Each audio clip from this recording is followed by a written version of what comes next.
જેટલી અમારી સંસ્થાઓ જોડાયેલી છે. અને આ સેલ દ્વારા આખા વર્ષભર ઘણી બધી એક્ટિવિટીઝ ગર્લ્સ માટે સ્પેશિયલી અને ઘણી બધી એક્ટિવિટીઝમાં ગર્લ્સ અને બોಯ್સ બધા માટે અમે કરીએ છીએ. જેની અંદર મતલબ ગયા વર્ષે તો જે સાયકલ જેને સાયકલ ચલાવતા નહોતી આવડતી એવી દીકરીઓ માટે સાયકલ ખરીદી પણ ખરા અને એમને શીખવાડી પણ ખરા. એ નાના એવા મુદ્દાથી હું તમને વાત કરું ત્યાંથી લઈ અને લગભગ દરેક સંસ્થાને દીકરીઓને sanitary pad free of charge available થઈ શકે એ સુધીની પણ આપણે વ્યવસ્થા કરી શક્યા છીએ. અને અમારા ચેરમેન શ્રી છે લગભગ આ સેલ માટે દર વર્ષે 22 થી 25 લાખ સુધીનો મતલબ ગ્રાન્ટ પણ અમારી પાસ કરતા હોય છે. જેમાં ફિમેલ ફેકલ્ટી સ્ટાફ છે અને કેટલીક આપણી વિદ્યાર્થીનીઓ છે એને જ્યારે પણ જે પણ પ્રકારની કોઈ પણ પ્રકારની જરૂરિયાત ઊભી થાય તો સંસ્થા જે છે એ ખડે પગે ઊભી રહે છે. અને આપનું જે આજનું જે આપણો વિષય છે એમાં અમને ઘણું એવું લાગ્યું કે અમારા જો ભાઈઓ પણ આમાં જોડાશે તો ખૂબ એમને જ્ઞાન પ્રાપ્ત થશે. એટલે આજના કાર્યક્રમમાં અમે બહેનોની સાથે ભાઈઓને પણ જોડવા માટે વાત કરેલી છે અને બધા ખૂબ આતુર છીએ તમને સાંભળવા માટે. અને બસ ઘણી બધી સંસ્થાઓમાંથી વિદ્યાર્થીઓ જોડાઈ રહ્યા છે એટલે આપણે 1-2 મિનિટમાં આપણે વાત શરૂ કરીએ. આભાર સ્વામી. બરાબર છે, બહુ સુંદર.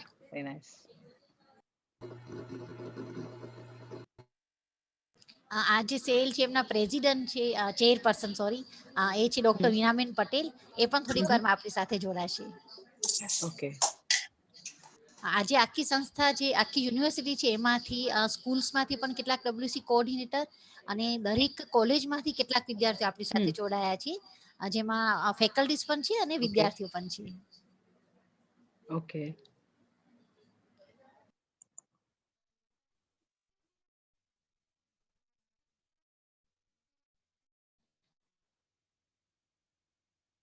આનંદનો વિષય છે. બધા લોકોને રસ છે, ખરેખર ખુશી થાય સાંભળીને.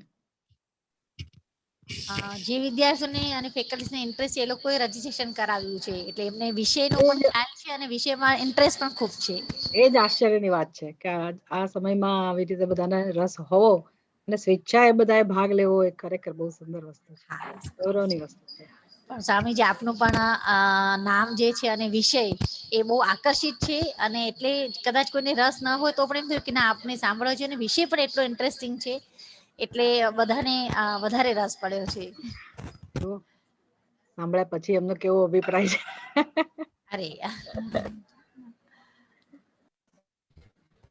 શિવાન મેડમ ભલે આપણે 125 થયા છે આપણે ભલે આવશ્યક છે. હા, we can start. Okay, fine. Thank you, Sunita ma'am.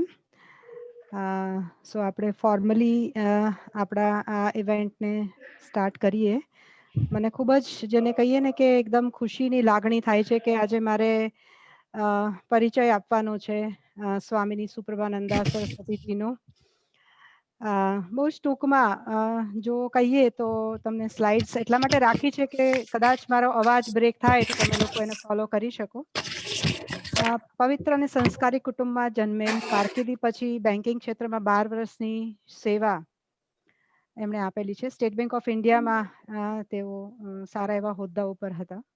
યુવાવસ્થામાં આકર્ષણનું કેન્દ્ર હિમાલય અને સંતો એમને બહુ જ એટલે વારે વારે હિમાલયની ટૂર ઉપર જતા અને બધું ડિસ્કવર કરીને આવતા. એમને કુદરતના સાનિધ્યમાં અને પોતાના જીવન ઘડતર હિમાલયના ભ્રમણ કરતા કરતા બહુ બધું એમને જેને કહીએ કે એમણે આગળ વધ્યા અને એમણે જ એને પ્રેરણા આપી કે આ એમનું જીવન જે છે સામાન્ય કરતા અલગ રીતે એમને આપણે જેને કહીએ ને કેરિયર પ્લાન, એ કેરિયરમાં તો એક જગ્યાએ પહોંચી ગયા હતા પણ એમણે આખો ટર્ન એમની લાઈફનો જેને કહીએ કે એમને ઉદ્દેશ્ય મળ્યો. મનુષ્ય જીવનના ઉચ્ચતમ ધ્યેયને પ્રાપ્ત કરી અને ધન્ય થયા અને પોતાના અનુભવોને સાચી સમજને બીજા સાથે એમને શેર કરવું બહુ જ ગમે. વારે વારે હું એમને લાહો લેતી હોઉં છું. પણ હું આટલામાં નહીં પતાવું, મને એમનું હજી વધારે ઇન્ટ્રોડક્શન આપવું છે કે આજે આપણે જેના પાસેથી આ એક અતિ અગત્યના મુદ્દા વિશે, આત્મશક્તિ વિશે જાણવા માંગીએ છીએ. એ ખરેખર એનું આખું બેકગ્રાઉન્ડ શું છે એ જો અગર આપણે જાણીએ તો Swamini ji is a disciple of Pujya Swami Vidyutadmanand Saraswati and Pujya Swami Dayanand Saraswati ji since from 1930.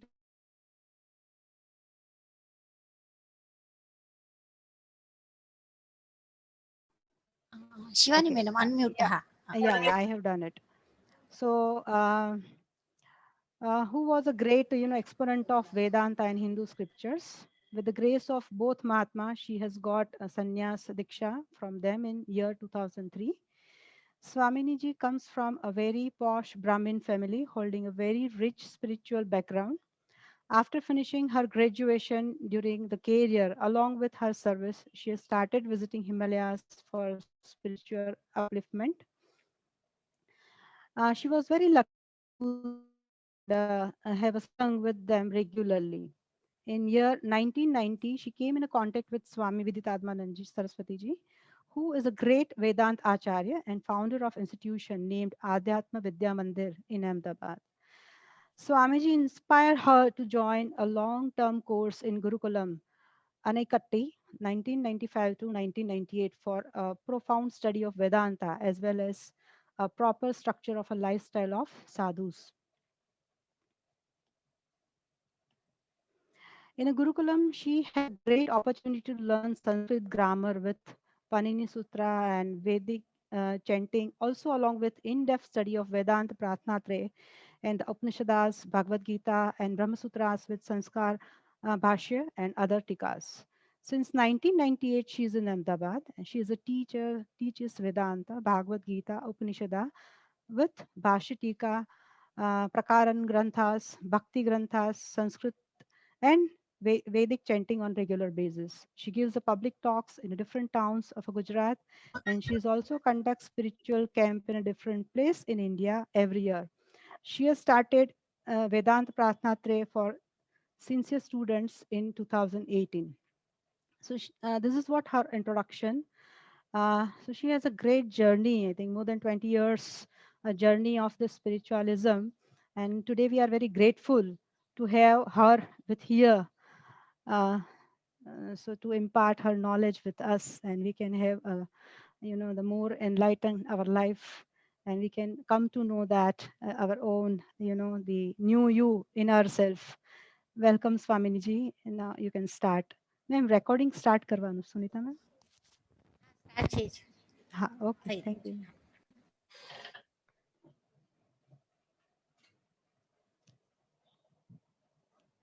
Swamiji, unmute, I think.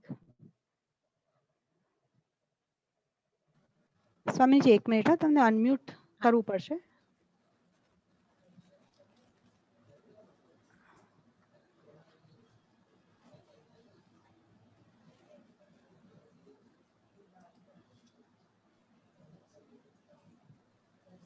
મારું હવે બરાબર થયું? Yeah, perfect. Shall I start? Yeah, you can. Okay. We will start with prayer. Om Sahana Vavatu Sahano Bhunaktu Sahaviryam Karavavahai Tejasvinavadhitamastu ma Vitvishavahay. Om Shanti Shanti Shanti. Om Saraswati Namastubhyam Varade Kamarupini Vidyarambham Karishyami Siddhir Bhavatu Me Sada.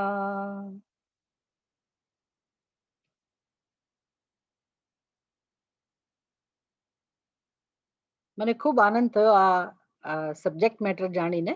જે topic જે પસંદ કરવામાં આવ્યો છે, new you in new normal,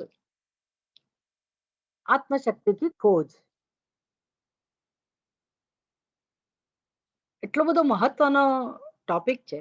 The subject matter is very, very important. because it is the goal of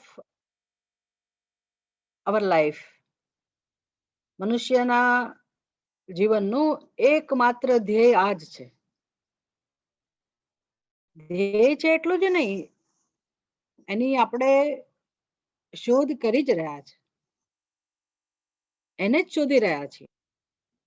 આપણે જાણતા નથી, પણ મનુષ્ય માત્રનો જન્મ આના માટે જ થાય છે. આત્માની આત્મશક્તિ કે ખોજ એવું કહીએ છીએ, પણ એટલા માટે કે દરેક જીવ, દરેક મનુષ્ય એની જ શોધમાં છે.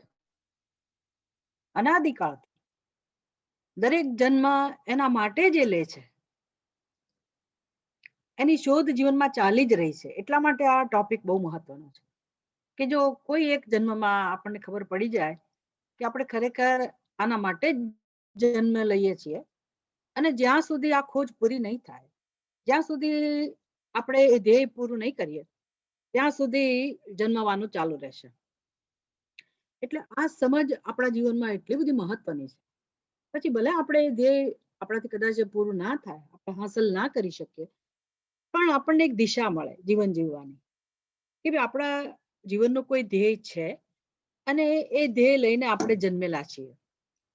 બધા જ મનુષ્યો, સૌ કોઈનું ધ્યેય આ જ છે. તમે સ્કૂલમાં પ્રાર્થના સાંભળી હશે, અત્યારે પણ તમે પ્રાર્થના કરતા હશો. જો બધી જગ્યાએ આ પ્રાર્થના એક ટ્રેડિશનના ભાગરૂપે થતી હોય.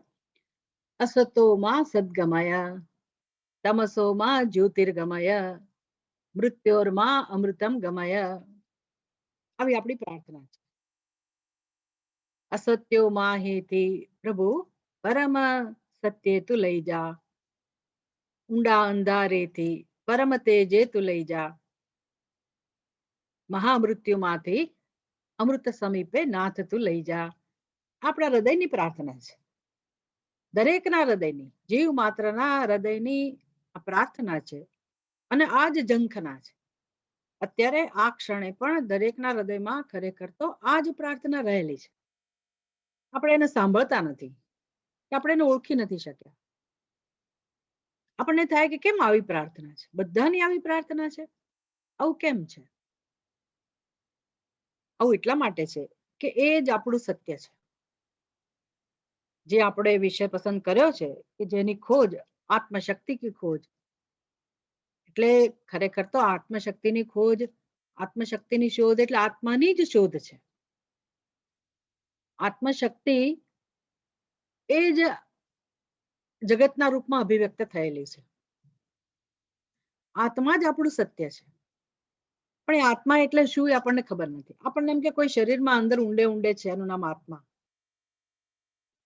એવું તો શરીરમાં તો છે, આપણા હૃદયમાં પણ છે, પણ એ આત્માનું સ્વરૂપ એટલું વ્યાપક છે, એટલું વિશાળ છે કે આખું બ્રહ્માંડમાં સમાઈ જાય છે. અને એનો સ્વભાવ છે સત, ચિત્ત અને આનંદ. આ શબ્દ પણ બધાએ સાંભળ્યો હોય. આનંદ તો આપણને ગમે જ શબ્દ. એ સચ્ચિદાનંદ કો, પરમ પ્રેમ કો, પરમ શાંતિ કો, મુક્તિ કો, સ્વતંત્રતા કો, આ જ એનું સત્ય સ્વરૂપ છે. અને દરેક જીવ જીવનમાં આ જ ઈચ્છે છે. એટલે આત્માની ખોજ, આત્મશક્તિની ખોજ કેમ છે જીવનમાં? જો આપણું સત્ય હોય તો કેમ એની ખોજ ચાલતી હોય જીવનમાં? કારણ કે આપણે આપણને જાણતા નથી, આત્મ સ્વરૂપને જાણતા નથી. આપણી જે સંસ્કૃતિ છે, એના જે નિયમો છે, એવા પ્રકારના છે કે આપણે જીવનમાં દરેક અવસ્થામાં, દરેક વ્યવહારમાં, દરેક સ્થળે, દરેક સમયે આ આત્માનું દર્શન કરતા જઈએ, આત્માનો અનુભવ કરતા થઈએ, એવા પ્રકારની વ્યવસ્થા આપણી સંસ્કૃતિમાં છે.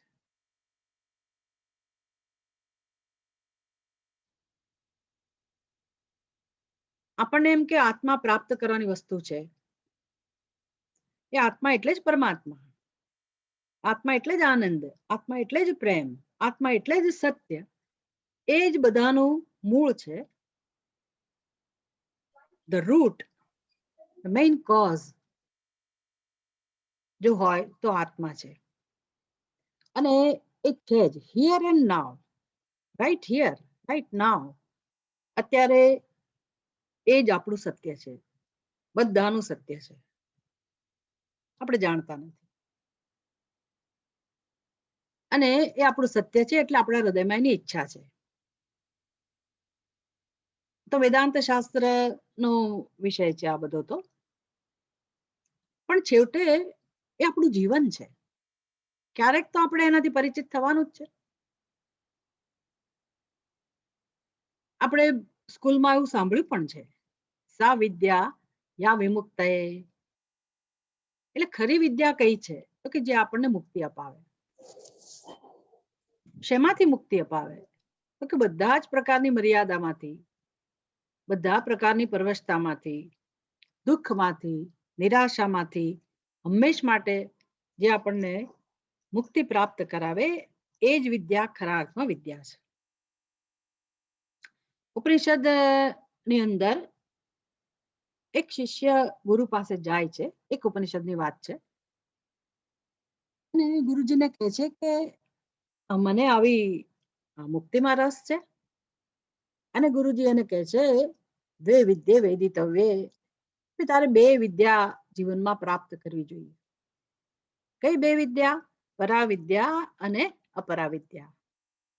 એટલે અત્યારે જ્યાં શિક્ષણનું કામ ચાલી રહ્યું છે, અધ્યયનનું કામ ચાલી રહ્યું છે, કેટલા બધા વિદ્યાર્થીઓ, વિદ્યાર્થીનીઓ, શિક્ષકો, આ બધા દ્વારા જે ઉપાસના થઈ રહી છે વિદ્યાની, એક એ વિદ્યા આપણા જીવનમાં છે જેનું મહત્વ છે.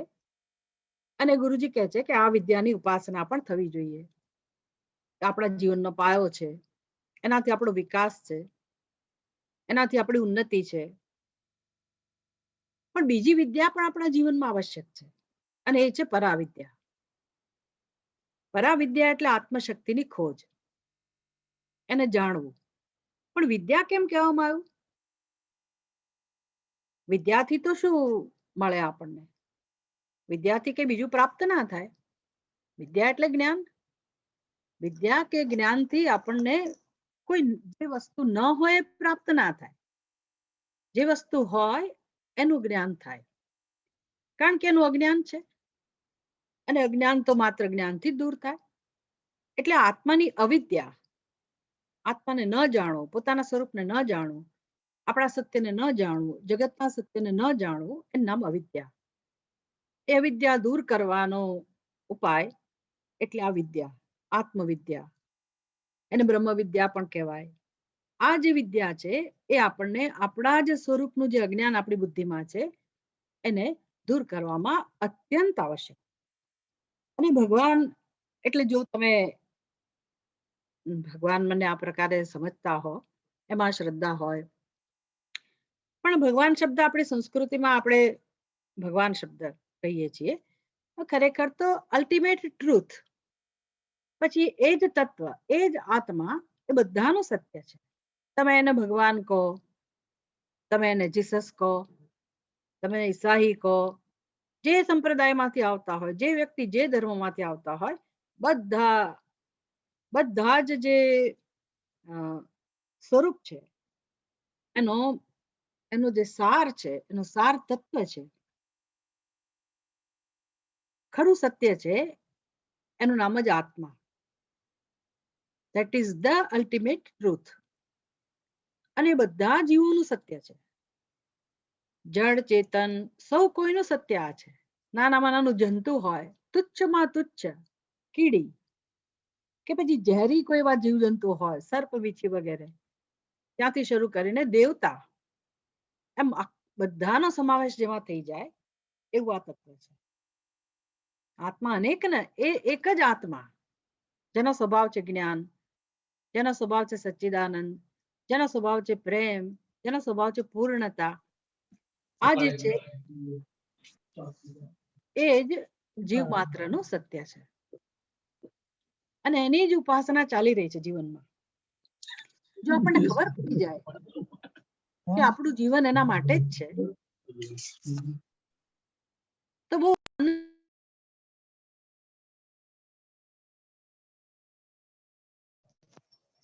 સ્વામીજી અનમ્યુટ કરજો તમને.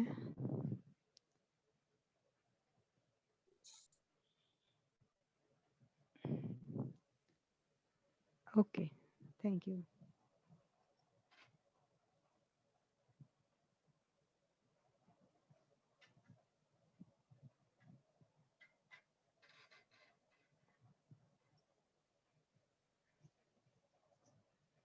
ઓકે,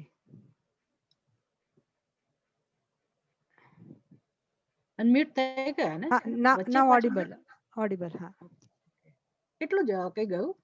ના ના ના, did you miss anything? I think 2 2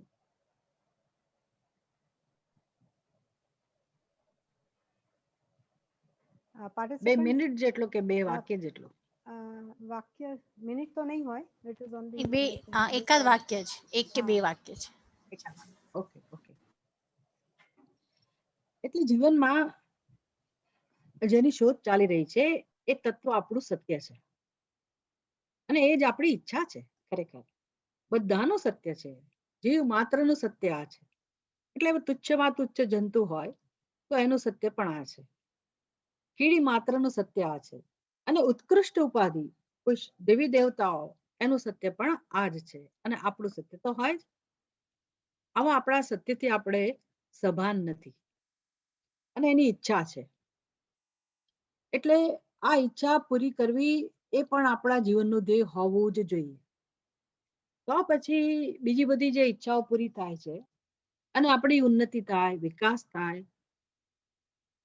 ભૌતિક વિકાસ જેને કહીએ, એટલે કે આપણી કારકિર્દી હોય, કેરિયર, આપણું ભણતર, એજ્યુકેશન, ભૌતિક સંપત્તિ, વેલ્થ, આપણું કોઈ સ્ટેટસ હોય, આપણી સમાજમાં કોઈ પ્રતિષ્ઠા હોય, કે લગ્ન જીવન હોય, જીવનમાં જેની પણ ઈચ્છા છે અને આપણે ખૂબ મહેનત કરીને, રાત દિવસ મહેનત કરીને જે મેળવતા હોઈએ છીએ, એ બધું ખરેખર તો ત્યારે જ સાર્થક થાય જ્યારે આપણે આ ઈચ્છાને પૂરી કરવા પ્રયાસ કર્યો હોય. કારણ કે મૂળભૂત ઈચ્છા આપણી એ છે. એટલે એને લોકો પૂછતા હોય છે, વોટ ઇઝ રિયલ સક્સેસ? કે સાચી સફળતા શું છે? તો સ્વાભાવિક છે કે સાચી સફળતા એ જ હોય કે જ્યાં જીવનમાં કોઈ ફરિયાદ ના હોય, કોઈ સંઘર્ષ ના હોય, અને આપણે જે કંઈ મહેનત કરીને મેળવ્યું છે એ બધાનો આપણે આનંદ લઈ શકીએ. બધા અનુભવે છે કે ભાઈ સરસ મજાનું ભોજન પીરસાયું હોય થાળીમાં, આપણું મૂડ ના હોય તો ભોજનનો કોઈ અર્થ નથી. એમાં આપણી આજુબાજુ ઘણો બધો વૈભવ પથરાયેલો હોય,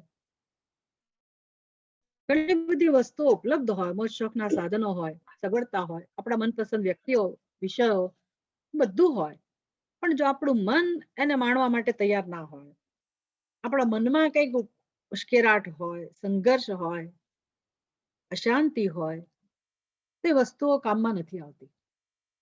એટલે એ બધી વસ્તુઓ જેને આપણે ભૌતિક ઉન્નતિ કહીએ, એ પરાવિદ્યા છે. એને માણવાનું સામર્થ્ય જે છે એ આપણી અંદર છે. એટલે આપણું ફોકસ જીવનમાં આ બધી જ સિદ્ધિ, જેને આપણે હાર્ડ સ્કિલ એવું પણ કહી શકીએ, એનો કેમ ઉપયોગ કરવો, એનાથી કેમ આનંદ મેળવવો, એ થવા માટે, એ સુખના અનુભવ માટે, પ્રેમના અનુભવ માટે, કે શાંતિના અનુભવ માટે આપણું ફોકસ આત્માની ઉન્નતિ એના તરફ પણ હોવું જોઈએ. જો એ કામ થશે તો જ આપણે આ બહારની સિદ્ધિને માણી શકીશું. એટલે આ સોફ્ટ સ્કિલ થઈ, એનો વિકાસ પણ થવો જોઈએ. એને પરાવિદ્યા એવું કહે છે કે આ બંને જીવનમાં જાણવી જોઈએ, અપરાવિદ્યા અને પરાવિદ્યા. એટલે જ્યારે વિદ્યાની ઉપાસના થઈ જ રહી છે આ ક્ષેત્રમાં, તમે લોકો રાત દિવસ વિદ્યાની ઉપાસના, વિદ્યાની આરાધના, અને બધાનું કલ્યાણ થાય, બધાની ઉન્નતિ થાય, પોતાના જીવનમાં એ લોકો સફળ થાય, એ માટે જે રીતે પ્રયાસ થઈ રહ્યો છે, તો એમાં આ એક સમજ હોવી એ બહુ જ મહત્વની વસ્તુ છે. એટલે પહેલી તો ઓળખ, પોતાના સ્વરૂપની ઓળખ, સ્વની ઓળખ, એ પણ આપણા જીવનનું ધ્યેય હોય. અને બહુ સરસ વસ્તુ જાણવા જેવી છે જીવનમાં, કે આપણે જે જગતમાં છીએ, જે જગતમાં આપણને અસ્તિત્વ મળ્યું છે, જીવન મળ્યું છે, અને આપણી આજુબાજુ જે કંઈ છે એ આ આત્માનું જ પ્રાગટ્ય છે, પરમાત્માની જ અભિવ્યક્તિ છે. એટલે એટલી બધી સુંદરતા છે જગતમાં, સર્વત્ર જળ ચેતન બધાની અંદર. 5 મહાભૂતોનું બનેલું જગત, સૂર્ય, ચંદ્ર, તારા, નક્ષત્ર, વૃક્ષો, વેલાઓ, પર્વતો, નદીઓ, તળાવ, સમુદ્ર, પશુ પક્ષીઓ, મનુષ્યો, જે કંઈ છે એ કેવળ અને કેવળ પરમાત્માની જ અભિવ્યક્તિ છે. એને ઉપનિષદ કહે છે ઈશાવાસ્યમ ઇદમ સર્વમ. અને આપણો સમાવેશ એમાં થઈ જ જાય. એટલે આપણું આવું ઉત્કૃષ્ટ સત્ય છે. સ્વામી વિવેકાનંદજી મહારાજ કહે છે અમૃતસ્ય પુત્રાહ. એટલે આપણે કોઈ તુચ્છ નથી, આપણે એની સંતાન છીએ. આપણું સત્ય અમૃત છે, પ્રેમ છે. આવા આત્માની આપણને ઓળખ નથી. અને વાસ્તવમાં જે અનુભવીએ છીએ આપણે, ભલે આપણે જાણતા નથી, પણ જે અનુભવીએ છીએ, જે પણ શક્તિ હોય આપણી અંદર, એ બધી જ શક્તિ પરમાત્માની જ શક્તિ છે. કુદરતમાં જોઈ શકીએ આપણે જ્ઞાન શક્તિ, ક્રિયા શક્તિ, ઈચ્છા શક્તિ, આ પાયો છે, એ ભગવાનની શક્તિ છે. અને એ જ ખરેખર બધાની અંદર અભિવ્યક્ત થાય છે.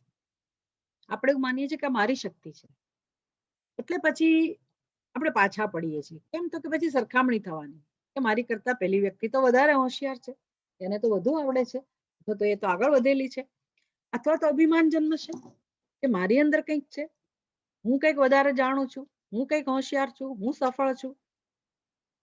આ બધા સંઘર્ષ આમાંથી જ જન્મે છે. એટલે આપણી જીવનની દ્રષ્ટિ જો સ્પષ્ટ હોય તો આપણે એવી રીતે જીવન જીવીએ કે આવી સરખામણી, કે આવી હરીફાઈ, એ મહત્વનું ના રહે. હરીફાઈ, હેલ્ધી કોમ્પિટિશન, મહત્વાકાંક્ષા, ઉચ્ચ પ્રકારના ધ્યેય, આ બધું આપણને જીવનમાં આગળ લઈ જવા માટે જરૂરી છે, એની ના નથી. પણ આપણે એ પણ જાણવું જોઈએ કે ખરી સફળતા શેમાં છે, કે આ બધું મને ક્યારે કામમાં આવશે? તો જ્યારે હું આ મારા આત્મ સ્વરૂપને જાણીશ ત્યારે. એટલે ભગવાને આપણી અંદર એવી દિવ્ય શક્તિઓ મૂકેલી જ છે. એ કેમ અનુભવાતી નથી? કારણ કે કેટલીક મર્યાદાઓ, કેટલુંક અજ્ઞાન આપણે લઈને આવેલા છીએ. અને એ દૂર કરવું, બીજી ભૌતિક ઉન્નતિની સાથે સાથે આ આંતરિક જે બધી મૂંઝવણ હોય, અજ્ઞાન હોય, આવરણ હોય, એને દૂર કરવા એ આપણી જવાબદારી છે, આપણી જ જવાબદારી છે. અને તો જ આપણે આપણા જીવનમાં સફળતા પ્રાપ્ત કરી શકીશું, ખરા અર્થમાં સફળતા. લોકો કહેતા હોય કે કેમ આત્મવિશ્વાસ કેળવવો? અહીંથી શરૂઆત થાય છે. જો આપણે આત્મામાં રસ લઈશું, આપણને આપણા સ્વરૂપ માટે આદર હશે, પ્રેમ હશે, અને એને મહત્વ આપીને આપણે આગળ વધવાનો પ્રયત્ન કરીશું, તો પછી જીવનમાં પાછા નહીં પડીએ. તો પછી જે કંઈ આપણે મેળવીશું એનો આનંદ પણ લઈ શકીશું. એટલું જ નહીં, આ કે એવું નથી કે તમે જીવનના અંતે સફળતા પ્રાપ્ત કરો ત્યારે આનંદ મળે. આજે આત્માની વાત થાય છે, આત્મશક્તિની વાત થાય છે, એ મેળવવાની વસ્તુ નથી. એને ભલે તમે સફળતા કહો, પણ એ સફળતા સિદ્ધ થયેલી સફળતા છે. એટલે કે અત્યારે જ આપણું સ્વરૂપ આ છે, માત્ર જાણતા નથી. એટલે પરાવિદ્યાની વાત કરી કે અવિદ્યા દૂર કરનારી પરાવિદ્યા, એનું પણ મહત્વ હોય આપણા જીવનમાં. તો ભલે એ જ્યારે આપણને ભવિષ્યમાં સમય મળે, અનુકૂળતા મળે, ત્યારે આપણે એ કામ કરી શકીએ. પણ અત્યારે આપણે ક્યાંથી શરૂઆત કરવી આપણા જીવનમાં? તો જે છે ભગવાનની શક્તિ છે, ભગવાનનું સ્વરૂપ છે, પરમાત્માનું સ્વરૂપ છે. આપણે પણ આપણું સત્ય પણ એ જ છે, આપણી અંદર પણ એ બધી શક્તિઓ છે, અને કુદરતમાં સર્વત્ર એ જ પરમાત્મા છે. એટલે આપણો આધાર આ પરમાત્મા છે. આપણે એની સાથે જોડાયેલા જ છીએ અને આપણે જીવન જીવવાનું છે. એટલે આપણે એકલા એકલા અટુલા ક્યારેય નથી. કોઈ પણ વ્યક્તિ અનાથ નથી કે એકલી અટુલી નથી. જો એ જાણે તો એને એને બહુ આનંદ થાય, એને જીવન જીવવાની એક શક્તિ મળે. એટલે કુદરત તો છે જ ને આપણી આજુબાજુ. ભલે કોઈ એમ કે મને ભગવાન નથી સમજાતો, ભગવાનનું સ્વરૂપ નથી સમજાતું, એના દર્શન નથી થતા, પણ આ કુદરત તો છે, પ્રકૃતિ તો છે, એ તો આપણી માતા છે. એ દરેકને હૂંફ આપે છે, દરેકને આધાર આપે છે. એટલે આ કુદરતની અંદર જે ભગવાનની અભિવ્યક્તિ છે કે આત્માની અભિવ્યક્તિ છે, એવી સુંદર રીતે અભિવ્યક્ત થઈ રહ્યું છે તત્વ, કે એના કેટલાક નિયમો છે. જગતને આપણે નિહાળીએ તો સમજાશે. કુદરતને આપણે પ્રેમ કરતા હોઈએ, કુદરત માંથી ઘણું બધું શીખવાની વૃત્તિ વાળા હોઈએ, તો આપણને જણાશે કે કુદરતમાં બધા જ પરિબળો નિસ્વાર્થની ભાવનાથી કામ કરી રહ્યા છે અને એ સેવા કરી રહ્યા છે, અને એમાં આપણી સેવા છે, આપણું સંચાલન થઈ રહ્યું છે. આપણે તો બધું તૈયાર હતું ને આ જગતમાં આવ્યા છીએ. આપણે કઈ પ્રિપેરેશન કરી નથી કે હું કયું ઘર પસંદ કરું, કયા માતા પિતા પસંદ કરું, ક્યારે જન્મ લઉં, કશું પસંદ નથી કર્યું. બધું આપણને આપવામાં આવ્યું છે. આ કોણ આપનાર છે અને અત્યારે પણ આપણી કાળજી કરનાર કોણ છે? જેટલું જેટલું આપણે પુરુષાર્થ કરીએ છીએ, મહેનત કરીએ છીએ, તો એનું ફળ આપનાર કોઈક તત્વ છે. એટલે બધા જીવોને હૂંફ આપનાર, બધાનો આધાર એ તત્વ જે છે, એની નોંધ લીધા વગર જો આપણે જીવન જીવીએ તો આપણે એકલા અટુલા જ રહેવાના, પછી અસહાયતાનો જ અનુભવ થશે. એટલે આવી દ્રષ્ટિ સાથે આપણે આપણું જીવન જીવીએ, અને સાથે સાથે આ કુદરતમાં જે પરિબળો, જે નિયમને અનુસરે છે, એનો એક નિયમ છે કુદરતના પરિબળોનો, એક કાયદો છે. એમાં નિસ્વાર્થતા, પરોપકાર, આ બધી વસ્તુઓ છે. તો જે સમષ્ટિમાં હોય, જે કોસ્મિક લેવલે છે, એ જ આપણા સ્તરે હોય, ઇન્ડિવિડ્યુઅલ લેવલે, વ્યક્તિગત સ્તરે અને સમષ્ટિ સ્તરે. એટલે આપણે જુદા નથી જગતથી, આખું જગત જોડાયેલું છે. Hall world is connected. એટલે આ ક્રિએશન, જગતનું સર્જન, એ કોઈ આડેધડ સર્જન નથી. બધા નિયમો ના આધારે બુદ્ધિપૂર્વકનું સર્જન છે, જેમાં પ્રેમ છે, કાળજી છે,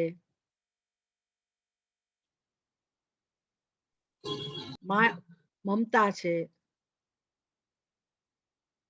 ગ્રેસ, અનુગ્રહ છે. આવું સુંદર આ જગત છે, અને આપણે જગતનો ભાગ છીએ. એટલે આપણું જે જીવન છે, એ જીવનનો કાયદો પણ આપણે બનાવવો પડે. આપણે માત્ર સ્વાર્થને કે આપણી ઈચ્છાઓને મહત્વ આપીને આગળ વધીએ તો એક સ્વતંત્રતા છે આપણને, આપણે જરૂર આગળ વધી શકીએ.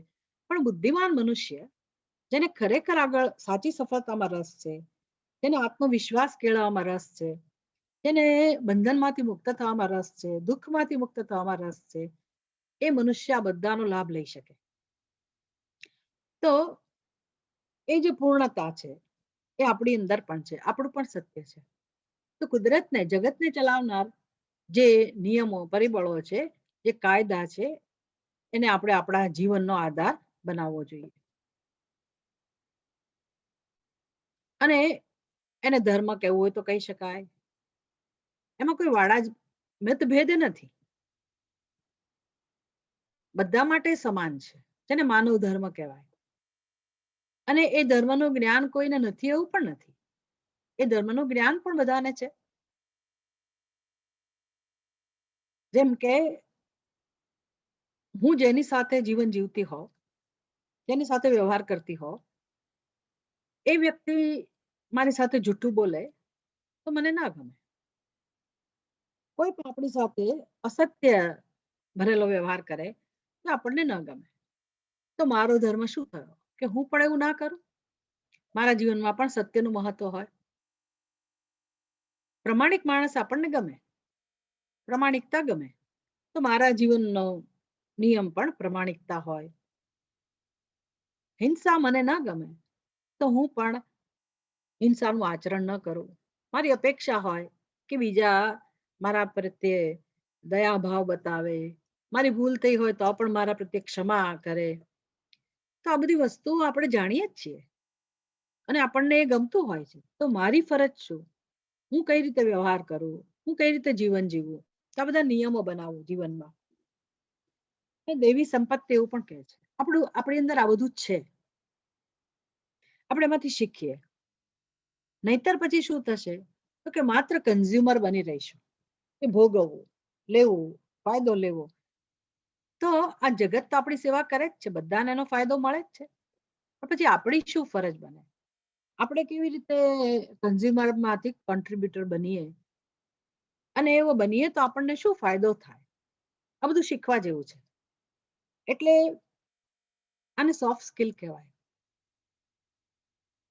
આપણને ગમતું હોય છે કે કોઈ આપણને મદદ કરે, સંકટના સમયમાં ઉપયોગી થાય. આપણી નાનામાં નાની જરૂરિયાત હોય, એનાથી એ લોકો સભાન હોય અને આપણને મદદ કરે, તો કેટલું બધું આપણને ગમતું હોય છે. મુશ્કેલીમાં આવીને તરત ઊભા રહે, આપણને કોઈ સારી સલાહ આપે, આ બધો વ્યવહાર આપણને બહુ જ પ્રિય હોય છે. તો આના પરથી આપણે આપણું જીવન ગોઠવી શકીએ કે મારા જીવનના નિયમો શું બનાવું, કયા બનાવું. હું પણ આ પ્રકારનો વ્યવહાર શીખું, તો હું જો બીજાને સુખ આપીશ, તો ધીરે ધીરે આત્મશક્તિ જે છે ને એ એના યથાર્થ રૂપમાં, સાચા સ્વરૂપમાં અનુભવાશે. આ જે અનુભૂતિ આપણા વ્યવહારમાંથી જે આપણને અનુભવ થાય, એ જ આપણું બળ છે. કારણ કે આનંદનો અનુભવ છે, સુખનો અનુભવ છે અને આપણી મૂળભૂત જરૂરિયાત છે. એટલે આપણું ફોકસ આના ઉપર પણ હોવું જોઈએ. બે વિદ્યા મેળવવી જોઈએ. તો એવું નથી કે જીવનના એક સમયમાં હું અપરાવિદ્યા મેળવું, એટલે આ હાર્ડ સ્કિલ એ જ મારું ધ્યેય હોય, અને પછી આફ્ટર રિટાયરમેન્ટ કે 60 વર્ષ પછી હું આ અધ્યાત્મ કે ધાર્મિક બનું, પરાવિદ્યાની પ્રાપ્તિ કરું. આવો નિયમ નથી. પરાવિદ્યા એ અપરાવિદ્યા કેવી રીતે મેળવવી, એટલે કે ભૌતિક વિકાસ. કદાચ તમને આમાં અપરાવિદ્યા પરાવિદ્યા બહુ સમજાય નહીં, પણ પરાવિદ્યા એટલે આપણી આત્માની ઉન્નતિ, આત્મશક્તિનો વિકાસ. અને અપરાવિદ્યા એટલે આપણી જીવન જરૂરિયાતની વસ્તુઓ છે. કે કહું કે શિક્ષણ હોય, કારકિર્દી હોય, સ્ટેટસ હોય, લગ્ન જીવન હોય, આપણી વેલ્થ હોય, આ ભૌતિક સિદ્ધિ પણ આપણા જીવનનો એક તબક્કો છે. એ પણ આપણી આવશ્યકતા છે, એ પણ જરૂરિયાત છે. પણ એ જરૂરિયાત પૂરી કરવા માટે અત્યારે જે શિક્ષણ આપણે મેળવી રહ્યા હોઈએ, એજ્યુકેશન જે શીખતા હોઈએ, એમાં કેટલાક નિયમો અત્યારથી જ આપણે જાણી લઈએ, એનું જ્ઞાન પ્રાપ્ત કરીએ કે ભાઈ આ પ્રવૃત્તિ કરતી વખતે પણ હું મારી અંદર એવી કઈ કઈ ક્ષતિ છે, મર્યાદા છે, મારો કોઈ ખોટો સ્વભાવ છે, એને હું જાણું અને ધીરે ધીરે એ બધાને દૂર કરું. આ મારી વ્યક્તિગત ઉપાસના થઈ ગઈ અને એમાંથી મને બળ મળે. આ કરતા કોઈ રોકી ના શકે. આપણી અંદર આવું પરિવર્તન લાવતા આપણને કોઈ રોકી ના શકે. હા, ફરિયાદ હોય કે ભાઈ બહેનોને કેમ કોઈ આગળ નથી વધવા દેતું, અથવા કેટલી બધી હરીફાઈ છે, કેવી રીતે આગળ વધવું, કેમ આપણો વિકાસ થાય, શું કરવું. એટલે ત્યાં અનેક આવરણો આવતા હોય, બીજા આપણને રોકતા હોય, એવું આપણે કહી શકીએ. પણ આ જે આત્મવિકાસ છે, જેને અને મનની સ્વસ્થતા એવું કહીએ, આપણી મનની શક્તિઓનો વિકાસ. સ્વચ્છ મન, સ્વસ્થ મન. અને સ્વસ્થ મન હશે તો ગમે તે પરિસ્થિતિમાં આપણે યોગ્ય નિર્ણય લઈ શકીશું. જીવનમાં પ્રતિકૂળતા પણ આવે, અનુકૂળતા પણ આવે, ચડતી પડતી આવે, સંયોગ વિયોગ, જાત જાતનું બધું ઈચ્છનીય અનિચ્છનીય આ ઘટનાઓ બનવાની, અને આપણે એનો સામનો કરવો જ રહ્યો. તો કેવી રીતે યોગ્ય નિર્ણયો લેવા, કેવી રીતે પોતાની રક્ષા કરવી, અને કેવી રીતે ભગવાને આપેલી શક્તિઓનો વિકાસ કરવો અને ઉદારતાથી એનો બીજાને લાભ મળે એવું સુંદર આપણે જીવન જીવતા શીખવું.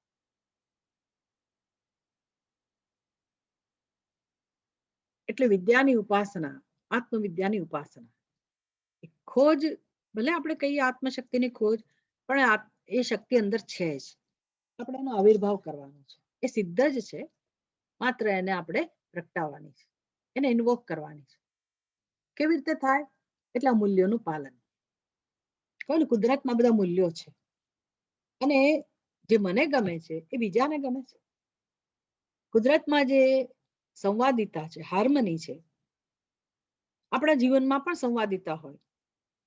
આપણે ઘરમાં કામ કરતા હોઈએ કે બહાર કામ કરતા હોઈએ, સવારે કરતા હોઈએ કે સાંજે કરતા હોઈએ, ગમે તે પરિસ્થિતિમાં હોઈએ, દરેક વખતે આપણને દરેક વ્યવહારમાં શાંતિ, પ્રેમ, સંતોષ આ જ જોઈતું હોય છે. પણ લગભગ સંઘર્ષ થતો હોય, અશાંતિ થતી હોય, એ જોવા મળે છે. જીવનના અનુભવો આ પ્રકારના હોય છે. તો બહાર જે સંઘર્ષ છે એનું કારણ આપણો આંતરિક સંઘર્ષ છે. એટલે આજે બધું જાણીશું કે અંદર જે સંઘર્ષ છે એમાંથી મુક્ત થવા માટે આપણો પ્રયાસ હશે તો બહારના સંઘર્ષો ધીરે ધીરે દૂર થશે. દરેક વ્યક્તિ જો આ મૂલ્યોને સમજે, એનાથી જ પોતાના માટે આદર જન્મે. એવી રીતે આત્મવિશ્વાસ વધારવો, એને પર્સનાલિટી ડેવલપમેન્ટ પણ કહો. તો આત્મવિશ્વાસ વધારવો, આત્મશક્તિ વધારવી, એનો ઉપાય આ મૂલ્યો છે કે આજે મારી અંદર દેવી સંપત્તિ છે, એને હું મારા જીવનનો પાયો બનાવું અને સાવધાનીપૂર્વક હું વ્યવહાર કરું. એટલે કે હું મારી અંદર જે કે દોષ છે એને પણ ઓળખું, એને દૂર કરું, અને જે નિયમો છે, જે મૂલ્યો છે, એને મારા જીવનનું લક્ષ્ય બનાવું. એ મૂલ્યોનું આચરણ મારા જીવનમાં હોય. બહુ મહત્વની વસ્તુ છે. એમ કરતા કરતા આપણો વિકાસ થાય. પણ કે આપણને કોના માટે આદર હોય? ભલે જગતમાં પ્રમાણિકતા નામની વસ્તુ આપણને બહુ જોવા ના મળે, અહિંસા નામની વસ્તુ જોવા ના મળે, સત્ય ના જોવા મળે, આપણે નિરાશ થઈ જઈએ, કદાચ આપણે પાછા પડીએ. ઘણીવાર આપણે ના છૂટકે એમાં ભાગ લેવો પડતો હોય. ભલે આ બધું હોય, પણ વી શુડ નો, આપણને ખબર હોવી જોઈએ કે ખરી સ્ટ્રેન્થ, ખરી તાકાત જીવન જીવવાની એ તો અહીંથી જ આવે છે. એ જ મારું સત્ય છે, એ જ મારું રક્ષક બળ છે, પરિબળ છે. રક્ષા કરનારી વસ્તુ એ જ છે. ગમે તેવા વિપરીત સંજોગોમાં જો આપણે ટકી શકતા હોઈએ તો એ આપણી પોતાની આ જે શક્તિઓ છે, જે મૂલ્યોનું પાલન કરવાથી પ્રાપ્ત થાય છે, એ આત્મબળ છે. એ જ ખરેખર આપણું રક્ષક હોય, અને ખરી સફળતા એનાથી જ મળતી હોય, અને બહુ આનંદ મળે છે એનાથી. જીવનનો ખરો આનંદ એમાંથી જ આપણને મળે છે. એટલે જગત તો કદાચ એના નિયમો જુદા હોય, આપણે એની સાથે જોડાઈ ના શકીએ, ભળી ના શકીએ, જગત આપણો વિરોધ કરતું હોય એવું જણાય, લોકો આપણી નિંદા કરતા હોય એવું જણાય, આ બધું હોય. પણ એની રીત જુદી છે, એની ગતિ જુદી છે, એ જે હોય તે. પણ આપણે કોણ છીએ, ક્યાં છીએ, કેવા છીએ, આપણે સ્પષ્ટ હોવા જોઈએ કે હું મૂલ્યનિષ્ઠ જીવન જીવવા માંગુ છું, મને પ્રમાણિકતા પ્રિય છે, સત્ય પ્રિય છે. તો હું પ્રાર્થના કરી શકું કે વિપરીત સંજોગોમાં પણ આ બધાનું પાલન કરવાનું બળ મને મળે. ભલે કદાચ એવું કોઈક વખત આપણે એવું કરવું પડે, પણ છતાંય આપણે ભગવાનને કહી શકીએ આ વખતે મારાથી પાલન ના થયું, પણ ભગવાન મને બળ આપજે. એમ કરતા કરતા ધીરે ધીરે આપણે આપણો વિકાસ કરીએ. જો આ રીતે આપણે જીવન જીવીશું તો જીવનમાં જે કંઈ મેળવીએ છીએ એ બધાનો આનંદ મળશે. જો આ નહીં કરીએ, આ મૂલ્યોનું પાલન નહીં હોય, કારણ કે સ્વતંત્ર છીએ ને, મૂલ્યોનું પાલન ન કરવા આપણે સ્વતંત્ર છીએ. અને આજકાલ તો તમને તરત ડગલે ને પગલે જોવા મળે કે ક્યાં બધા સાચું બોલે છે, ક્યાં બધા પ્રમાણિક છે, ક્યાં કશું આવું છે. તો મેં એક જ એવો ટેકો લીધો છે કે હું જ આ બધું કર અને એમાં ગુમાવવાનું ઘણું હોય. એટલે વિવેક જોઈએ, થોડુંક ડાપણ જોઈએ કે ભાઈ લાંબા ગાળાનો બેનિફિટ છે એ મને નહીં મળે. અત્યારે હું જૂઠું બોલીશ તો મને ઘણું બધું મને ગમે છે બધી વસ્તુઓ મળી જશે, ટૂંકા ગાળાનો લાભ મળશે, શોર્ટ ટર્મ ગેઇન મળશે, પણ હું શું ગુમાવું છું મને ખબર નહીં હોય. એટલે આપણે આ જાણવું જોઈએ કે જ્યારે માણસ જીવનમાં અસત્યનું આચરણ કરતો હોય અને સુધરે જ નહીં, એને એમ લાગે કે આવું જ હોય, એમાં શું થઈ ગયું, તો ખરેખર શું પરિસ્થિતિ થતી હોય છે, એક સમય એવો આવે કે આપણે ભાંગી પડતા હોય છે. અને મુખ્ય વસ્તુ એ છે કે આપણને આપણા માટે જ કોઈ રિસ્પેક્ટ નથી હોતું. આપણે આપણો જ સ્વીકાર નથી કરી શકતા. આપણને આપણા માટે જ માન ના હોય. પછી એવા આપણે ગમે તેવા પૈસાદાર હોઈએ, ધનવાન હોઈએ, લોકો આપણી વાહ કરતા હોય, બધી રીતે આપણે સફળ હોઈએ, પણ મને જ મારા માટે આદર ના હોય તો એનો શું અર્થ છે? હું કેવી રીતે મારા જીવનને માણી શકું? અને જે કે મેં ભેગું કર્યું હોય એ અનિત્યના માર્ગે ભેગું કર્યું હોય તો એ જ વસ્તુ મને યાદ અપાવવાની છે કે જો આપણે તો કેવી ચાલાકી કરી, કેટલા હોશિયાર, કેવું કર્યું ને કેવું મેળવી લીધું, બધા કરતા આગળ વધી ગયા અને બધી રીતે આપણે સફળ થયા. લોકો જાણતા નથી પણ હું તો જાણતી હોઉં ને, તો મને મારા માટે આદર ના રહે, હું મારો સ્વીકાર ના કરી શકું. બસ આવી જ્યાં સુધી સ્થિતિ હોય ત્યાં સુધી જીવનમાં ક્યારેય મને મારાથી શાંતિ ના મળે. હું મારાથી અસંતુષ્ટ હોઉં તો પછી જગતથી પણ અસંતુષ્ટ જ હોઈએ. આ તો સાચી સફળતા નથી. એટલે આ સાવધાનીની જરૂર છે. એક તો આ સત્ય જે છે, આખા જગતમાં જે સત્ય રહેલું છે એને વિથ ધેટ અવેરનેસ, એને જાણીને હું મારું જીવન જીવતા શીખું. મૂલ્યો છે એને મારા જીવનનો પાયો બનાવું, ગાઈડલાઈન બનાવું અને મારું ફોકસ આના ઉપર હોય, આત્મવિકાસ ઉપર. અને હું મારો વ્યવહાર કરું, ભલે ડિગ્રી મેળવવાનો હોય, આપણે જે ક્ષેત્રમાં અધ્યયન કરતા હોઈએ એમાં આગળ વધવાનો હોય, કે પૈસા કમાવાનો હોય, કે પછી ગૃહસ્થ આશ્રમ ચલાવવાનો હોય, આપણું જીવન હોય, એમાં સંબંધો હોય, ક્યાંય પણ રિલેશનશિપ હોય સ્વજનો સાથે, એ બધામાં રિલેશનશિપ એટલે આ સ્વજનો સાથેની, આપણે બીજા બધા એની વાત નથી આવી. એટલે આપણા સંબંધો સ્વજનો સાથેની આપણા બધા જે સંબંધો છે એમાં પ્રેમ, સંવાદિતા એ બહુ જ મહત્વની વસ્તુ છે.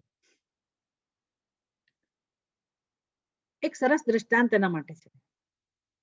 આજકાલ મોટા ભાગના વિદ્યાર્થીઓ પાસે મોટરસાયકલ હોય, બાઇક, એના ઉપર જતા હોય.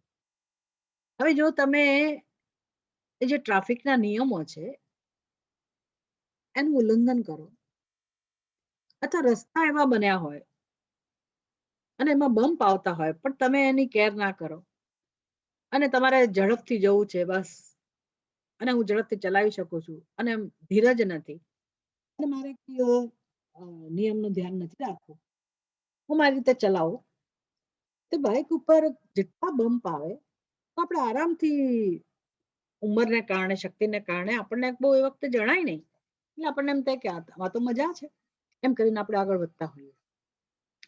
પણ જેટલી વાર આપણે કુદાવીએ છીએ બમ્પ અને આપણું વાહન ધીમું નથી પાડતા, એને આદર નથી આપતા, તો એ જરાક આપણને જર્ક લાગે, આપણી બેકમાં, કમરમાં જરાક આંચકો લાગે, આપણને અનુભવાય નહીં, આપણે એમ તેમાં શું મજા આવી. વર્ષો સુધી જયારે આ પ્રકારની આપણી ટેવ હોય તો ધીરે ધીરે એ વસ્તુ નુકસાન કરનારી બને. એક સમય એવો આવે કે આપણને પછી બેક પેન ચાલુ થાય. અમારા ગુરુજી એક સરસ દ્રષ્ટાંત આપે હંમેશા, કે જુઓ આપણે આ સમષ્ટિને, એટલે કે આ ક્રિએશનને, આખા જગતને ધ્યાનમાં રાખીને નહીં જીવીએ, આ નિયતિને, કુદરતને, જે પરમાત્માની અભિવ્યક્તિ છે, એના જે નિયમો છે એ બધાને આપણે આદર નહીં આપીએ, રિસ્પેક્ટ નહીં હોય અને આપણે મન ફાવે રીતે જીવીશું તો નુકસાન આપણને છે. કઈ રીતે? તો કે એક મોટું લીમડાનું વૃક્ષ હોય, જબરજસ્ત મહાકાય, આટલું મોટું થડ હોય, તો કે છે કે તમે એવા વૃક્ષ પાસે જાઓ, યુ રિમૂવ યોર શર્ટ અને થોડી પીઠ ઘસો એની સાથે, એ વૃક્ષ સાથે 5-10 મિનિટ એ ઘર્ષણ જે થયું તો પછી લીમડાને શું નુકસાન થયું, એ ઝાડને શું નુકસાન થયું? એમાંથી બહુ તો જરા તરા કંઈક એના પોપડા જેવું ખરી હોય, પણ એ જે પીઠ ઘસી છે એ માણસની હાલત જોવા જેવી હશે. એવા ઉજરડા પડી ગયા હોય, એમાંથી લોહી વહેતું હોય, બિચારા કેટલાય વખત સુધી એ સરખી રીતે કપડા ના પહેરી શકે, એવી સ્થિતિ હોય. આમ માણસ જયારે કુદરતના નિયમોની વિરુદ્ધ, એટલે જે આ કાયદો છે, નિસ્વાર્થતા, પરોપકાર, મૂલ્યો, આ બધો જે જીવનનો આધાર છે એનું ઉલ્લંઘન કરે અને સ્વાર્થને, પોતાના ધ્યેયને જ મહત્વ આપે અને પોતાની અંદર જે કઈ અવગુણો હોય એને ધ્યાનમાં ના લે, તો છેવટે માણસ બિચારો પડી ભાંગતો હોય છે, નિરાશ થઈ જતો હોય છે, બહુ દુઃખી થતો હોય છે. એટલે આવું જીવન શું કામ માણસે જીવવું જોઈએ? જ્યારે આપણી પાસે બધા પ્રકારનું માર્ગદર્શન છે, તેનો ઉપયોગ કરીને આપણે આપણું જીવન જીવી શકીએ. અને એમાં જેટલી નાની ઉંમરમાં આ દ્રષ્ટિ હોય આપણી પાસે, તો વ્યક્તિ પોતાનું જીવન બહુ સફળ બનાવી શકે, બીજાને પણ ઉપયોગી થાય. અને આ જ ખરેખર આત્મશક્તિની ખોજ છે. તમે તમારી જાતને નવી જોશો, પણ આ સમજ હોવી જરૂરી છે. કારણ કે આ જગતમાં જેનું પણ અસ્તિત્વ છે, જળ હોય કે ચેતન હોય, પશુ હોય, પક્ષી હોય, મનુષ્ય હોય, કોઈ પણ હોય, એનું એક આગવું સ્થાન છે, એનું એક મહત્વ છે. એક ભગવાન એક દરેકને સ્થાન આપ્યું છે. Everyone is unique. ત્યાંથી આપણા જીવનની શરૂઆત થાય કે મને પણ ભગવાને શક્તિ આપેલી છે. અને જે અત્યારે મારી પાસે છે, જે શિક્ષણ બાળપણમાં મળ્યું, માતા પિતાએ જે સંસ્કારો આપ્યા, સોસાયટીમાંથી, સમાજમાંથી જે કે મને શીખવા મળ્યું, પૂર્વ જન્મમાંથી આપણે કઈ લઈને આવ્યા હોઈએ, આ બધું આપણી પાસે છે. એ મારા જીવનનો પાયો હોય તો એમાંથી મને ઘણી બધી સ્ટ્રેન્થ મળે અને હું ત્યાંથી મારો આત્મવિકાસ કરું, આત્મવિશ્વાસ વધારવાનો પ્રયત્ન કરું. મારી પોતાની જે સ્ટ્રેન્થ છે, ઇનર સ્ટ્રેન્થ, એનો આધાર લઈને, એને ઓળખીને હું એને પ્રેમ કરું, આત્મ સ્વરૂપને. મને મારા માટે જ આદર હોય, મારા માટે એક રિસ્પેક્ટ હોય, મારો સ્વીકાર હોય, આત્મસંતોષ હોય, એવું જીવન જીવતા શીખો. ખરેખર આવા બધા સેમિનાર કહો કે ઇવેન્ટ કહો, એ બહુ જરૂરી છે આપણા જીવનમાં. કારણ કે આ જ ઉંમરમાં આ બધું શીખીશું તો પછી સમાજમાં જે બધી ગરબડ ચાલતી હોય એ પણ સુધારી શકાય. અને આપણી જવાબદારી આપણી જ છે સુધારવાની. એટલે કેવી દ્રષ્ટિ હોય, કેવો અભિગમ હોય બધા સાથે વ્યવહાર કરવાનો. એટલે આ જે રિયાલિટી, દરેકનું જે સત્ય છે, જેને સમત્વ કહેવાય, એને ધ્યાનમાં રાખીને આપણો વ્યવહાર હોય તો ઉત્કૃષ્ટ વ્યવહાર. અને આ નહીં શીખીએ તો દુઃખ તો હતું, છે અને રહેશે. એટલે આ ઉંમર છે ખરેખર તો આ બધું શીખવાનું. એટલે આની પણ આરાધના થાય, ઉપાસના થાય. સમજવા માટે અમે દ્રષ્ટાંત આપતા હોઈએ કે પતિ અને પત્ની આ બંને જણા એનું જીવન જીવતા હોય ત્યારે ઘણીવાર બહુ સંઘર્ષ હોય, મોટે ભાગે સંઘર્ષ હોય. પતિ પત્નીને જે રીતે જોતા હોય અને પત્ની પતિને જે રીતે. એટલે આપણે ઉપર છેલ્લો વ્યવહાર કરીએ છીએ કે ભાઈ આનું નામ આ પત્ની કહેવાય અને આ પતિ કહેવાય. ઠીક છે, એ બંને વચ્ચેનો વ્યવહાર એ આપણું જીવન છે, બરાબર છે. પણ એનું ઊંડાણ કેટલું છે, એની ડેપ્થમાં પણ જવું જોઈએ. અને એને ધ્યાનમાં રાખીને આપણે વ્યવહાર કરીએ તો જીવનમાં સુખ શાંતિ મળે. તો બધાનો સ્વીકાર, બીજા માટે સદભાવ. એટલે એમાં કયું સમાન તત્વ છે એને શોધતા રહેવું જોઈએ. કઈ રીતે? તો કે આ પતિ છે, બરાબર છે, પણ એની નીચે બીજું કયું સત્ય છુપાયેલું છે? તો એ પુરુષ છે. આ પત્ની છે, પણ બીજું કયું સત્ય છુપાયેલું છે? તો કે સ્ત્રી છે. તો સ્ત્રીની અંદર અમુક પ્રકારના ગુણો હોય, વિશેષતાઓ હોય, શક્તિ હોય, અને એ પણ ભગવાનનું સર્જન છે. તો એના માટે આદર હોય, એનો સદભાવ હોય, એના માટે સન્માન હોય. પણ એના કરતા ભિન્ન વ્યક્તિત્વ એટલે આ પુરુષનું વ્યક્તિત્વ. એટલે એ માત્ર પતિ જ નથી, એમાં પુરુષ રહેલો છે. પુરુષના ગુણો, એની ક્વોલિટી, એમાં જે શક્તિ છે, એના માટે આદર હોય. પત્નીમાં સ્ત્રી પણ, પતિમાં પુરુષ પણ. તો એક વિશાળતા, વ્યાપકતાનો અનુભવ થશે. પછી એનામાં પણ બીજી સમત્વ રહે. એનું પણ એક ઊંડાણ છે કે ભાઈ એ માત્ર સ્ત્રી નથી, એ સ્ત્રી અને પુરુષ એ બે ખરા પતિ પત્ની, પણ બંને વચ્ચે એક સમાન તત્વ કયું છે કે મનુષ્ય છે. એટલે મનુષ્યના ગુણો, મનુષ્યનો જે સ્વભાવ હોય, સ્વાભાવિકતા હોય, એમાં જે મર્યાદા હોય, એ બધાને ધ્યાનમાં રાખીને વ્યવહાર થાય તો એ વ્યવહારમાં બહુ બધું આપણે જતું કરી શકીએ, ક્ષમા આપી શકીએ, વ્યક્તિને સ્વીકારી શકીએ, અને તો જ પછી આ બધી મહેનત ફળે આપણા જીવનમાં. એનાથી વધારે દ્રષ્ટિ કરવાની છે. આપણે સાંભળ્યું છે ને વસુદૈવ કુટુંબકમ, એટલે આખી પૃથ્વી એક કુટુંબ છે. એવું જ છે ખરેખર કે મનુષ્ય તો ખરું, પણ મનુષ્યથી વધારે સત્ય કયું છે, એની ડેપ્થ કઈ છે, તો કે જીવ છે. તો હવે જગતમાં બીજા બધા મનુષ્યો છે, બધાનો સમાવેશ મનુષ્યના તરીકે આપણે એક આદર આપ્યો, પછી એમાં જીવત્વ છે તો જીવને મહત્વ આપીએ તો વધારે આપણે ઉદાર થઈશું, વધારે વ્યક્તિનો સ્વીકાર થશે, વધારે આપણી શક્તિઓ બહાર આવશે. પછી તો જીવ એટલે શું, તો કે મનુષ્યોની સાથે સાથે પશુ પક્ષીઓનો સમાવેશ થઈ ગયો, બીજા બધા જીવોનો પણ સમાવેશ થઈ ગયો. પછી આપણો જે વ્યવહાર હોય, અદ્ભુત વ્યવહાર હોય, પછી એમાં આપવાનું વધારે, કોન્ટ્રીબ્યુટ, કેમ આપવું, અને એમ કરતા કરતા આપણે વિશાળતાનો અનુભવ કરીએ, એક નવી દ્રષ્ટિ આપણને પ્રાપ્ત થાય, new you A new normal, આપણે નવા વ્યક્તિ બનીએ, પહેલા જેવા ના રહીએ, અને એ વ્યક્તિ પોતાના જીવનને આનંદથી જીવી શકે, બીજાને પણ આનંદ આપી શકે, પોતે પણ આનંદ આપી શકે. હવે એ જે જીવત્વ છે એની અંદર પણ એક સમત્વ છે. બધા જ જીવો જેમાં સમાઈ જાય, જીવો નહીં, આવા તુચ્છ જળ જેને વસ્તુઓ કહીએ, બધા પ્રાણી પદાર્થો નામ રૂપ, એ બધાનું સત્ય એટલે આત્મા. અને જે આપણા હૃદયમાં હું ના રૂપમાં સ્ફુરે છે ખરેખર, હું એમ આઈ, હું આર યુ, તત્વમસી, બસ એની ઓળખ માટે આપણું જીવન છે. એ આપણા જીવનનું ધ્યેય હોય અને આપણે જીવન જીવીએ તો જીવનમાં બહુ બધો આપણો વિકાસ હોય.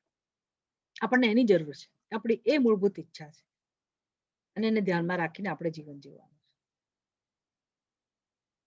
ઉપનિષદ, ભગવદ્ ગીતા આ બધું શીખવાડે છે, પણ કદાચ આપણને એવી બધાને એ પ્રકારનો રસ ના હોય, એવી તક ના હોય તો કઈ વાંધો નહીં, પણ મૂલ્યો આપણા જીવનનો પાયો હોય, કુદરત આપણી આજુબાજુ છે એના માટે એક આપણને આદર હોય, એના માટે સન્માન હોય, અને આ સત્યને ધ્યાનમાં રાખીને આપણે જીવન જીવીએ તો આપણા જીવનમાં જરૂર વિકાસ થાય, ધીરે ધીરે આપણી શક્તિઓનો પણ વિકાસ થાય.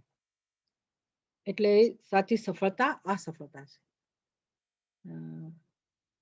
અને આપણે પ્રાર્થના પણ કરી શકીએ ભગવાનને કે મને આ દ્રષ્ટિ આપે, એક સાચી સમજ આપે, અને આ પ્રકારે આ દિશામાં જીવન જીવવાનું બળ પણ મને પ્રાપ્ત થાય. કેટલાક પ્રશ્નો પણ કોઈને પૂછવાના છે એવું મને કહેવામાં આવ્યું હતું. પ્રશ્નોત્તરી માટે પણ આપણે સમય રાખ્યો છે.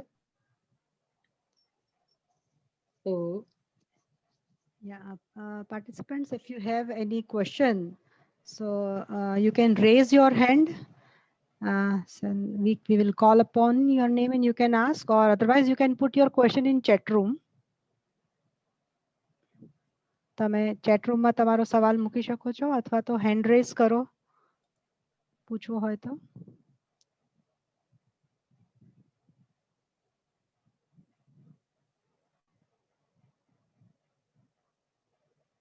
I think વિદ્યાર્થીમાંથી પણ કોઈ પણ પ્રશ્ન પૂછી શકે છે, અથવા ચેટ બોક્સમાં તમે લખો, કોઈ પણ પ્રશ્ન હોય, તમારે આત્મની ખોજ ખૂબ સુંદર વિષય છે. શિવાની બેન ચેટ બોક્સમાં આવવા લાગે છે. હા, થેન્ક યુ. આવ્યું છે, હજી સવાલ નથી આવ્યો. અચ્છા સુનિતા મેમ, ફીડબેકની લિંક હું શેર કરી દઉં? હા ભલે. હા, ચેટ રૂમમાં. મેડમ એક સવાલ આવ્યો છે. એક સવાલ આવ્યો છે. હા. How can we make a difference in lives of others? How can we make a difference in the lives of others? Right. બીજાના જીવનમાં પરિવર્તન લાવવું છે, બીજાના જીવનમાં કોનાથી ફેર આવે, કોનાથી ફેર પડે, તમને શું લાગે છે? આપણે બીજાના જીવનમાં ફેર લાવી શકીએ, પણ બીજાના વ્યક્તિત્વમાં આપણે પરિવર્તન ના લાવી શકીએ. That we should know very well. તમે સમાજમાં જોશો તો બધા કુટુંબોમાં મોટે ભાગે આવું સાંભળવા મળે કે ભાઈ તમે તમારો સ્વભાવ બદલો. એ વસ્તુ શક્ય નથી. બીજાને આપણે એના વ્યક્તિત્વમાં પરિવર્તન ના લાવી શકીએ. હા, બીજાના જીવનમાં પરિવર્તન લાવી શકાય. કોઈ એના માટે આપણે પહેલા તો આપણી આંખ અને કાન ખુલ્લા રાખવા પડે કે ભાઈ કોઈ વ્યક્તિને શેની જરૂર છે. આપણી આજુબાજુ એવા મનુષ્યો હોય જ જરૂરિયાત વાળા કે ઘણાને નાનપણથી જ એવા સંજોગો પ્રાપ્ત થયા હોય તો ભણી ના શકે. તો આપણને જો આપણી આજુબાજુ એવા હોય તો આપણે એના જીવનમાં રસ લેવો જોઈએ. આપણી પાસે શિક્ષણ હોય તો આપણે એને શિક્ષણ આપી શકીએ, કશુંક શીખવાડી શકીએ. કોઈ ગરીબ હોય અને એને આપણે એક કોઈ વ્યવસાય શીખવાડી શકીએ, દિશા આપી શકીએ કે જેથી જાતે ધીરે ધીરે પુરુષાર્થ કરે અને પોતાના જીવનમાં આગળ વધે. આર્થિક રીતે, શૈક્ષણિક રીતે ઘણા બધા લોકો બિચારા બહુ જ અંદરથી પોતાને એટલા બધા સંકુચિત સમજતા હોય. ઘણા લોકો ડિપ્રેશનમાં હોય, નિરાશાનો અનુભવ કરતા હોય, એની અંદર કોઈ શક્તિ ના હોય નિર્ણયો લેવાની, એને આપણી મદદની જરૂર હોય, એને શિક્ષણની કે ધનની કે એવી બધી જરૂર ના હોય, પણ આવી એને લાગણીના સ્તરે આવી બધી સહાયની જરૂરત હોય તો આપણે આપણા વ્યવહારમાં આવું બધું જોવા મળે જ છે કે ભાઈ આ વ્યક્તિ અહીંયા પાછી પડે છે તો હું શું કરી શકું. એટલે જો મારી અંદર ભગવાને મને એવી શક્તિ આપી હોય, એવા વિચારો હોય તો એને હિંમત આપી શકું, એનો સ્વીકાર કરી શકું અને ધીરે ધીરે એનો આત્મવિશ્વાસ વધે એવું એને કરી શકું તો એ વ્યક્તિનું જીવન બદલાવાનું છે. તો આપણી આજુબાજુ હંમેશા એવા હોવાના જ, ઘરમાં પણ હોય, પડોશમાં પણ હોય, સમાજમાં પણ હોય. તો આપણે આ દ્રષ્ટિથી જીવન જીવતા શીખીએ કે ભાઈ હું કોને મદદ કરી શકું, કઈ રીતે મદદ કરી શકું, બીજાને કઈ રીતે સુખ આપી શકું. બસ આ મારું જો ગોલ હશે તો પછી તમે ઘણા બધાના જીવનમાં પરિવર્તન લાવી શકશો. આ આપણી ફરજ છે એ કેવી રીતે બીજાને મદદ કરવી. હા, પણ તમે એવી અપેક્ષા રાખો કે ભાઈ તારે બદલાવવું જોઈએ અથવા હું એને બદલીને જ રહીશ તો એ શક્ય નથી. કારણ કે દરેક વ્યક્તિ ભગવાનનું સર્જન છે અને ભગવાન એની પાસે કઈ વિશેષ કરાવવા માંગે છે એટલે એનો આદર હોવો જોઈએ. હા, એ તમારી જવાબદારી આવતી હોય, તમે પેરેન્ટ્સ હો કે કોઈક રીતે તમારે એને ગાઈડલાઈન આપવાની હોય, કેળવણી આપવાની હોય તો તમે એને કેળવી શકો, એ કરી શકો. પણ છેવટે તમે એની પાસેથી તમારી જ રીતે એનો વિકાસ થાય કે અમુક પરિવર્તન આવવું જ જોઈએ અને ટોપ ઓફ ધેટ કે એ વ્યક્તિ બદલાય તો જ હું સુખી થઈ શકું. આ જે આપણી સમજ છે કે આપણી આવી એક અપેક્ષા છે એમાં પરિવર્તન આવવું જોઈએ. બીજી વસ્તુ એ કે આપણે પોતે બદલાઈએ. આપણા જીવનમાં પરિવર્તન લાવવા માટે આપણે પોતે પુરુષાર્થ કરવો જોઈએ. આપણી જવાબદારી છે. આપણા પ્રશ્નો, આપણી મર્યાદા એ બધાને આપણે ઓળખવા, પોતામાં રસ લેવો અને પોતાના જીવનમાં પરિવર્તન લાવવું એ આપણી જવાબદારી છે. આપણે પછી બીજાના આધારે ના જીવીએ. બીજા મને મદદ કરે તો જ હું આગળ વધું, સમાજ મારો સ્વીકાર કરે તો જ આગળ વધું. સમાજમાં બહેનોનો કેમ વિરોધ થાય છે, કેમ એનો વિકાસ કરવા નથી દેતા. હશે એ બધી વસ્તુ છે, પણ જો હું મારી ક્વોલિટી, ભગવાને મને જે શક્તિ આપી છે એનો આદર કરીશ અને એનો વિકાસ થાય એ રીતે આ મૂલ્યોનું જે આપણને માર્ગદર્શન આપ્યું એ મૂલ્યોને હું મારા જીવનનો પાયો બનાવું અને મારી અંદર જે મર્યાદા છે એને સ્વેચ્છાએ હું એનો સ્વીકાર કરું, એને જાણું અને દૂર કરાવવાની જવાબદારી મારી છે અને મારે કરવી જ જોઈએ. આ પ્રકારે હું જ્યારે મારી અંદર પરિવર્તન લાવવા ઈચ્છું તો દુનિયાની કોઈ તાકાત નથી કે મને રોકી શકે. આ સમજવું જોઈએ. હું બીજાને ક્યારેય ના બદલી શકું એ પણ સમજવાનું અને મારે બદલાવવું હોય તો કોઈ મને રોકી શકે નહીં. એટલે મારે મારો વિકાસ કરવો જ જોઈએ. એના માટે જ મારો જન્મ છે અને આ ઉકેલ એટલો સરસ છે. મૂલ્યોનું પાલન, આત્માનું બળ, આત્માની શક્તિનો વિકાસ, આત્માનું જ્ઞાન, આત્માની વિદ્યા, મૂલ્યોનું પાલન, આ એટલી બહુ સરસ આ માર્ગ છે કે ઉપદેશ છે કે ઉપાય છે કે વ્યષ્ટિ સ્તરે, સમષ્ટિ સ્તરે કૌટુંબિક સ્તરે, રાજકીય સ્તરે, સામાજિક સ્તરે, લાગણીના સ્તરે જેટલી સમસ્યાઓ છે વિશ્વમાં, વ્યક્તિગત સ્તરે અને સમષ્ટિ સ્તરે, આ બધાનો ઉકેલ અહીંયા છે. એટલો સુંદર આ ઉપાય છે કે જો માણસ આને પોતાના જીવનનો પાયો બનાવે પછી કશું કરવાનું રહેતું નથી. પછી બધું ગ્રેસ ભગવાનની કૃપાથી થતું હોય છે, બીજું બધું મળી રહેશે. પણ આ જ દ્રષ્ટિ, આ જ મારા જીવનનો પાયો હોય અને હું એને જ મારું લક્ષ્ય બનાવું અને એને સમર્પિત હોઉં, તો બધી શક્તિઓ ધીરે ધીરે અંદર છે ને બધી વિકસશે અને બીજાને પણ હું જીવનમાં ઉપયોગી થઈ શકું. એમાં કશું ગુમાવવાનું નથી. ખરેખર નથી ગુમાવવાનું. જે મળવાનું છે તો આપણે મહેનત કરીએ છીએ ને મળશે જ. પણ આ તક આપી છે આપણને ભગવાને, મનુષ્યને જ આ તક આપી છે. We should realize that. We should recognize that. What is the reality? What is the truth of whole creation, whole jagat? What is the truth of our own self? To know all these things. Okay. For that also we should try. Thank you, Swamini. હજી એક સવાલ છે. If I give importance and start to love myself, it develop ego in me. How we stop this? Okay. If we start to love our own self, we will realize that ego is not ourself. We will try to remove ego. આ પ્રકારની પ્રક્રિયા છે. જ્યારે આપણે સત્યને ધ્યાનમાં રાખીને, કારણ કે આપણે પોતાને ઓળખીશું, આપણે પોતાને પ્રેમ ક્યારે કરી શકીએ તો આપણા, હવે તમે વિચાર કરો કે તમને બીજો કોઈ માણસ અહંકારી હોય તો ખબર પડે છે કે નથી પડતી કે આ તો બહુ ઇગોઇસ્ટિક છે. આવું કહેતા હોય છે ને કે આ માણસનું તો બહુ અભિમાન છે, પોતાનું બહુ અહંકાર. તમને એ વ્યક્તિ ગમે છે? આપણને ના ગમે. કોઈ અહંકાર પોતાનો બતાવે તો ના ગમે. મારો અહંકાર છે એને પણ હું સમજી શકું ને કે આ પણ ન ગમે એવો જ છે અને મારું સાચું સ્વરૂપ નથી. એટલે હું જ્યારે ડાઉન ટુ અર્થ અથવા તો હું ઓબ્જેક્ટિવિટી મારા જીવનમાં લાવું અને હું જ્યારે નિરીક્ષણ કરું કે ભાઈ મારી અંદર શાનું અભિમાન છે, તો કે મને સરસ આવડે છે, મને ઇંગ્લિશ લેંગ્વેજ આવડે છે, હું સરસ રીતે બોલી શકું છું, અથવા હું સ્પોર્ટ્સમેન છું, કે મારી અંદર આટલી બીજી બધી વિદ્વત્તા છે, કે ફલાણું છે, ઢીકણું છે, તો એ બધું ક્યાંથી આવ્યું? ક્યાંથી આવ્યું? તો કે મને નાનપણથી માર્ગદર્શન મળ્યું છે, ભગવાનની વ્યવસ્થા છે, મને બીજેથી મળ્યું છે, મને આપવામાં આવ્યું છે, એ મેં પોતે કર્યું નથી. તો આ બધું સમજવું, એનું નામ છે પોતાને પ્રેમ કરવો. સત્ય સમજવું, રિયાલિટી સમજવી કે કેવી રીતે મારો વિકાસ થયો, અહીં સુધી હું કેવી રીતે પહોંચ્યો કે પહોંચી. તો એમાં સમજાશે કે ખરેખર એ તો બધું આપવામાં આવ્યું છે. તો પછી અહંકાર ક્યાં રહ્યો? તો પછી પ્રેમ છે તો કોના માટે? કે જે મને આપવામાં આવ્યું છે એના માટે. તો મારું જે ખરું સ્વરૂપ છે પ્રગટ થશે. આવો પ્રેમ છે આત્માને પ્રેમ. એટલે એમાં ઈગો કોને કહેવાય એ સમજાય, પછી આપણે ઈગોને બાજુએ કરતા શીખીએ, એમ કરતા કરતા આપણો વિકાસ થાય અને આપણું જે સ્વરૂપ છે એમાં બીજાનો સમાવેશ થઈ જાય. એટલે એ સ્વની ઓળખમાં જગતની ઓળખ આવી ગઈ, કારણ કે બધાનું સત્ય એ જ છે. Thank you Swamiji. હજી એક સવાલ છે કે લાઈફમાં ચેલેન્જ આવે, નેગેટિવિટીને દૂર કરી પોઝિટિવ માઇન્ડ તરફ કઈ રીતે લાવી શકાય? નેગેટિવિટી એ આપણી જે અંદર મર્યાદા છે ને એને વધારે પડતું આપણે મહત્વ આપેલું છે.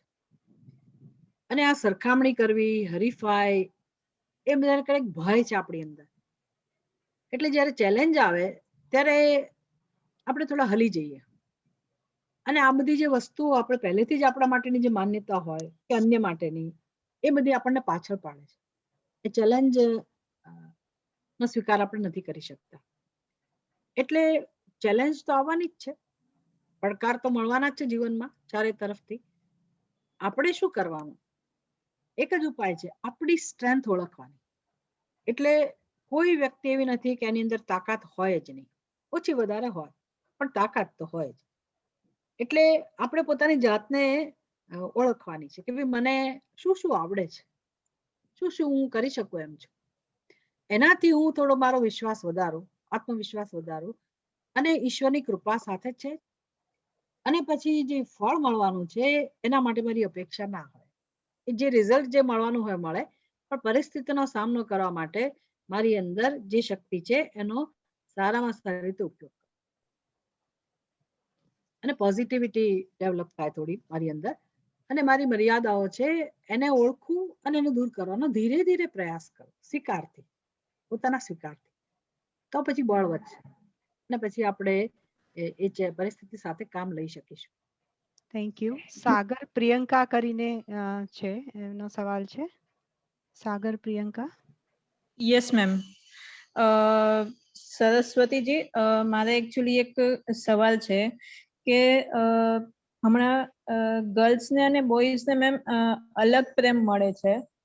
ફોર એક્ઝામ્પલ, છોકરીઓને અલગથી પ્રેમ મળે છે અને છોકરાઓને બી અલગથી મળે છે, પણ બેને એક સરખો નથી મળતો. તો મેમ આ વસ્તુને દૂર કેમ કરવું ને બધા સરખો પ્રેમ મળે એવી રીતે કેમ ઇમ્પ્લિમેન્ટ કરવું આ વસ્તુને? સાચી વાત છે. આપણા સમાજમાં આ પ્રશ્ન બહુ મહત્વનો છે અને જિંદગી પછી એ ઉછેર જે રીતે થયો હોય અને એની અસર રહી જતી હોય છે. આ જરા પણ ઈચ્છનીય વસ્તુ નથી. સમહાવ આપણા ત્યાં આવું બધું છે. એટલે એક જમાનો એવો હતો કે બસ આ છોકરો છે એટલે એ મહત્વનો છે અને છોકરી તો પરાયું ધન છે, તો જતી જ રહેવાની છે, એટલે કોને મહત્વ આપવું એમાંથી શરૂ થયું હશે. પણ આ બધી જે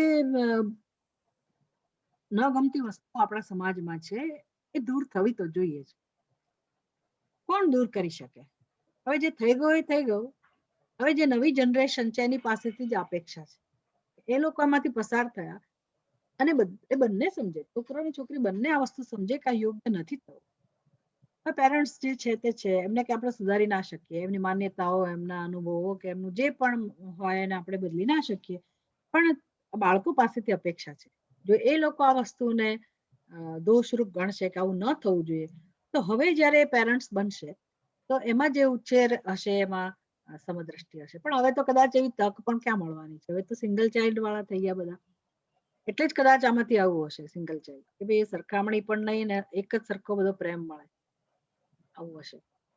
એટલે હવે વાત તો સાચી છે, પણ દીકરી જે છે અત્યારે એને કદાચ આવું અંદરથી સાલતું હોય કે મારા ઉછેરમાં હું આનો ભોગ બની, તો આ બધી વસ્તુ જાણીને પોતે એમાંથી બહાર નીકળી શકે કે ભાઈ એમનું અજ્ઞાન છે હતું, હવે એમાં આપણે પરિવર્તન ના લાવી શકીએ, પણ મારી અંદર ઉછેર ભલે ખોટી રીતે થયો હોય, પણ પરમાત્માની શક્તિઓ, ભગવાને તો કઈ ભેદ નથી રાખ્યો. અહીંથી શરૂઆત કરી શકીએ. એટલે એ સત્ય જે મારી અંદર ભગવાને આપેલું જ છે, એ શક્તિઓ, એનો વિકાસ તો હું કરી શકું. એટલે હું બીજાને પ્રેમ આપી શકું, સુખ આપી શકું, મારો આદર, મારું સન્માન કરી શકું. એ એમની ભૂલ છે, એના કંઈક કારણો છે, એને કારણે મારે કે કોઈનો તિરસ્કાર નથી કરવાનો, એ હતું. પણ હવે ના થાય. એટલે જ્યારે છોકરી માતા બને તો એ ન કરે, છોકરો પિતા બને તો એ સાવધાની રાખે, એ આ રીતે ધ્યાન રાખીને ઉછેર કરે. Okay ma'am. Yes ma'am.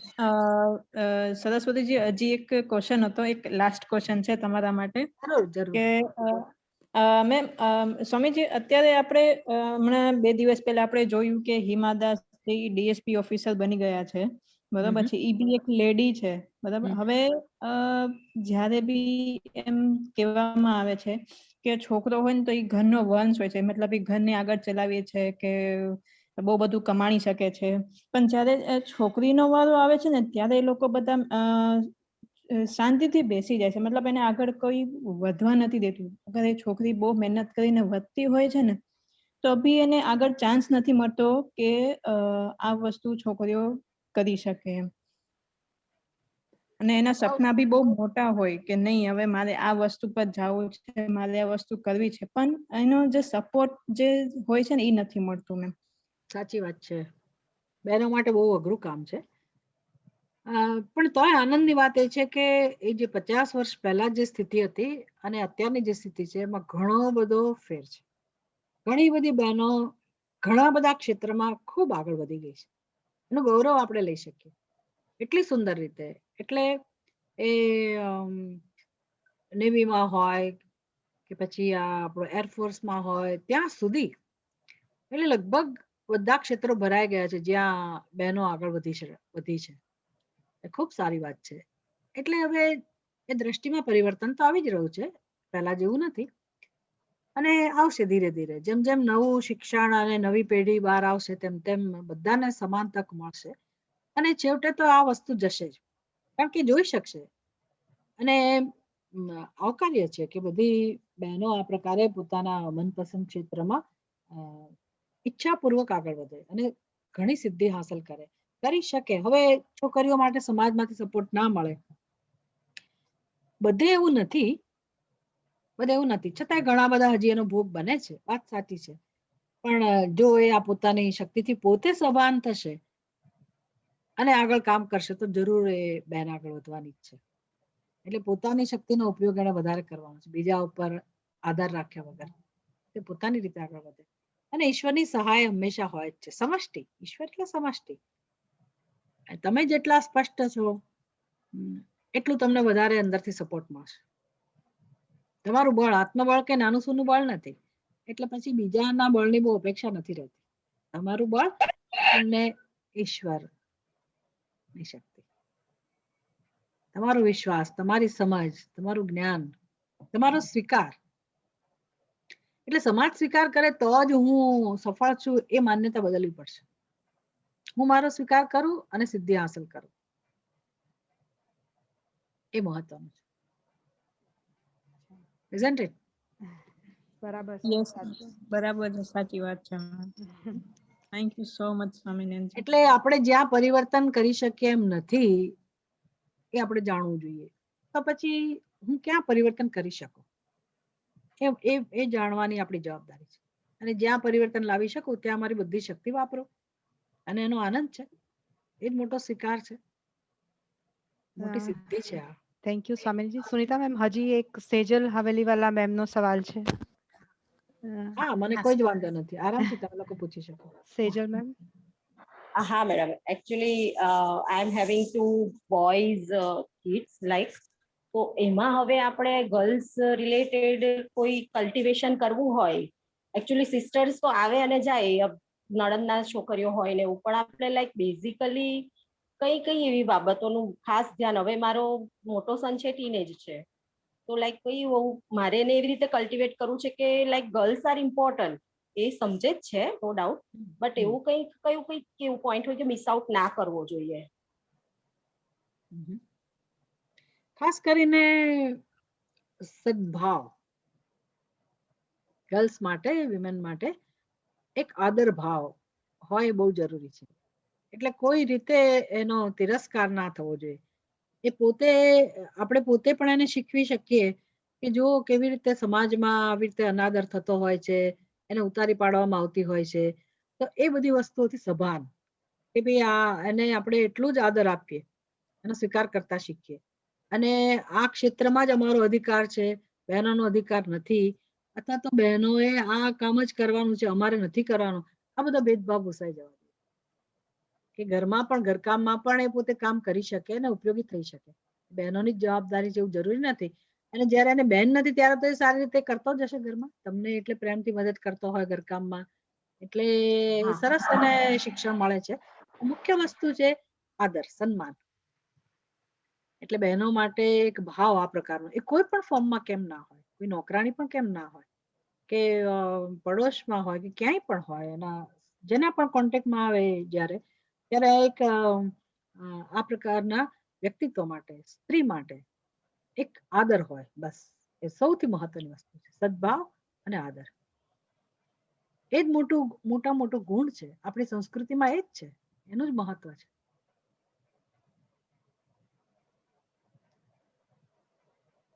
Okay, thank you. Sunita ma'am બધા સવાલો આઈ થિંક થઈ ગયા છે.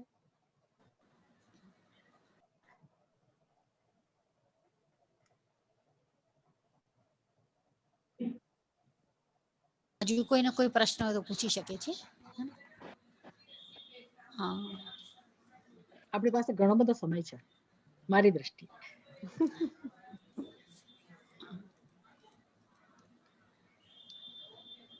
શિવાનબેન કદાચ હવે પ્રશ્ન નથી લાગતા.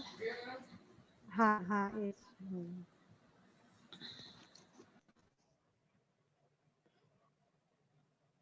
હેલો હાજી Yeah. Good afternoon, Swami ji. Yeah, नमस्ते।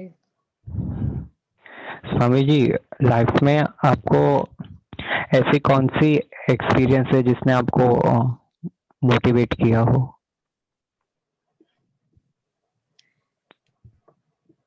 कोई ऐसा पर्टिकुलर एक्सपीरियंस, ऐसी कोई घटना इसके लिए जवाबदार नहीं है। मुझे ऐसा लगता है कि मैं पहले से ही ऐसी हूँ। मतलब पहले से ही मैंने देखा है मेरे व्यक्तित्व में कि बस नेचर के प्रति इतना प्रेम और भगवान के लिए प्रेम, साधु संतों के लिए प्रेम और एक वैराग्य अंदर से कि सामान्य जीवन नहीं जीना है मुझे, और ऐसी कोई इच्छा भी नहीं। बस यही मेरा जीवन है कि स्वतंत्रता, वो मुझे सबसे ज्यादा पसंद है। स्वतंत्र, मेरी यही इच्छा थी कि मुझे स्वतंत्र बनना है और जो सामान्य व्यक्ति जो जीवन जीता है ऐसा जीवन नहीं जीना है।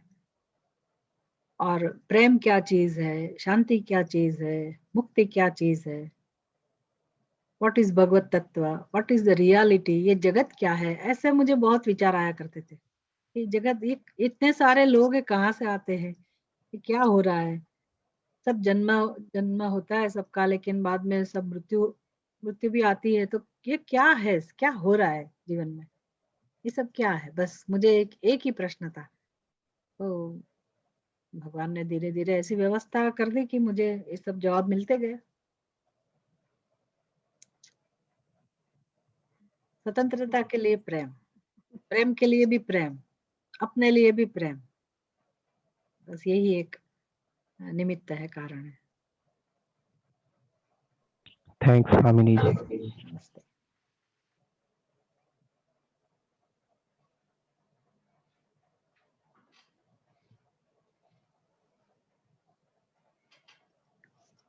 Yeah, Sunita ma'am.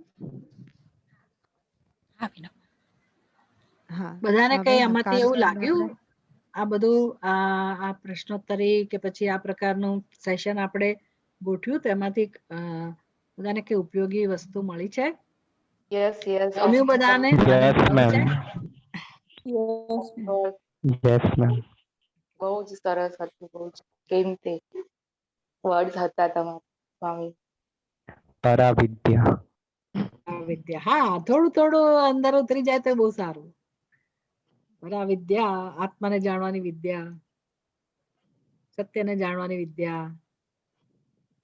સ્વામીનીજી, હાજી. એક ક્વેશ્ચન છે કે આપણે જાણીએ પછી આપણને ખબર પડે કે આપણામાં આટલા વિકારો છે, એ દૂર કરવાનો આપણે ટ્રાય બી કરતા હોય, પણ એવો સિક્વન્સ જળવાઈ ના રહે કે રોજ એવું શું કરવું જોઈએ કે એ સિક્વન્સ કે આ આપણે હવે દૂર કરવાના છે. આટલા ઘણા વિકારો હોય આપણા, કે ઈર્ષા હોય, કે ઈર્ષા તો નહીં પણ અલગ અલગ ભય હોય, ક્રોધ હોય, કે કઈ બી એમ, તો એ આપણે ટ્રાય કરતા હોય, પણ રોજ એવું તો શું હોય કે આપણામાં એ ઇમ્પ્રુવમેન્ટ થતું રહે, એવું શું કરવાથી આપણે જ્યાં સુધી ધારો કે કંઈ પણ સ્પિરિચ્યુઅલ વાંચીએ ત્યાં સુધી અસર રહે, પણ પછી એ રોજ ના રહે, એમ બરાબર, થોડું ઓછું થઈ જાય એમ. સાચી વાત છે. એટલે જ કહું ને કે આપણા જીવનનું જે ખરું ધ્યેય છે આ જ છે, કે વિકારોને દૂર કરવા. એ એક જ ધ્યેય છે ખરેખર. પણ આપણે હજી તૈયાર ના હોઈએ. આપણને એમ લાગે કે બીજા નાના મોટા અનેક ધ્યેય છે, એ પૂરા થાય તો જ આના માટે આપણને સમય મળે અને આપણે કંઈક કરી શકીએ. પણ પહેલી જીવનમાં એક આ ક્લેરિટી હોય કે આ જ કામ કરવાનું છે આપણે, અને એનું માર્ગદર્શન છે આપણે ત્યાં. એટલે બહુ દુઃખની વાત છે કે આપણા આ એજ્યુકેશન ફિલ્ડમાં કેમ આ બધી વસ્તુઓને મહત્વ નથી. કારણ કે તમારી એકની જ આ જરૂરિયાત છે એવું નહીં. દરેક વ્યક્તિ આવું ઈચ્છે છે, જે ગંભીર છે, સિન્સિયર છે, પ્રામાણિક છે, એ બધા ઈચ્છે છે કે મારી અંદરથી આ વસ્તુ દૂર થાય તો મને આનંદ આવે. એટલે આનું માર્ગદર્શન ભરપૂર છે આપણે ત્યાં, કોઈ ખોટ નથી.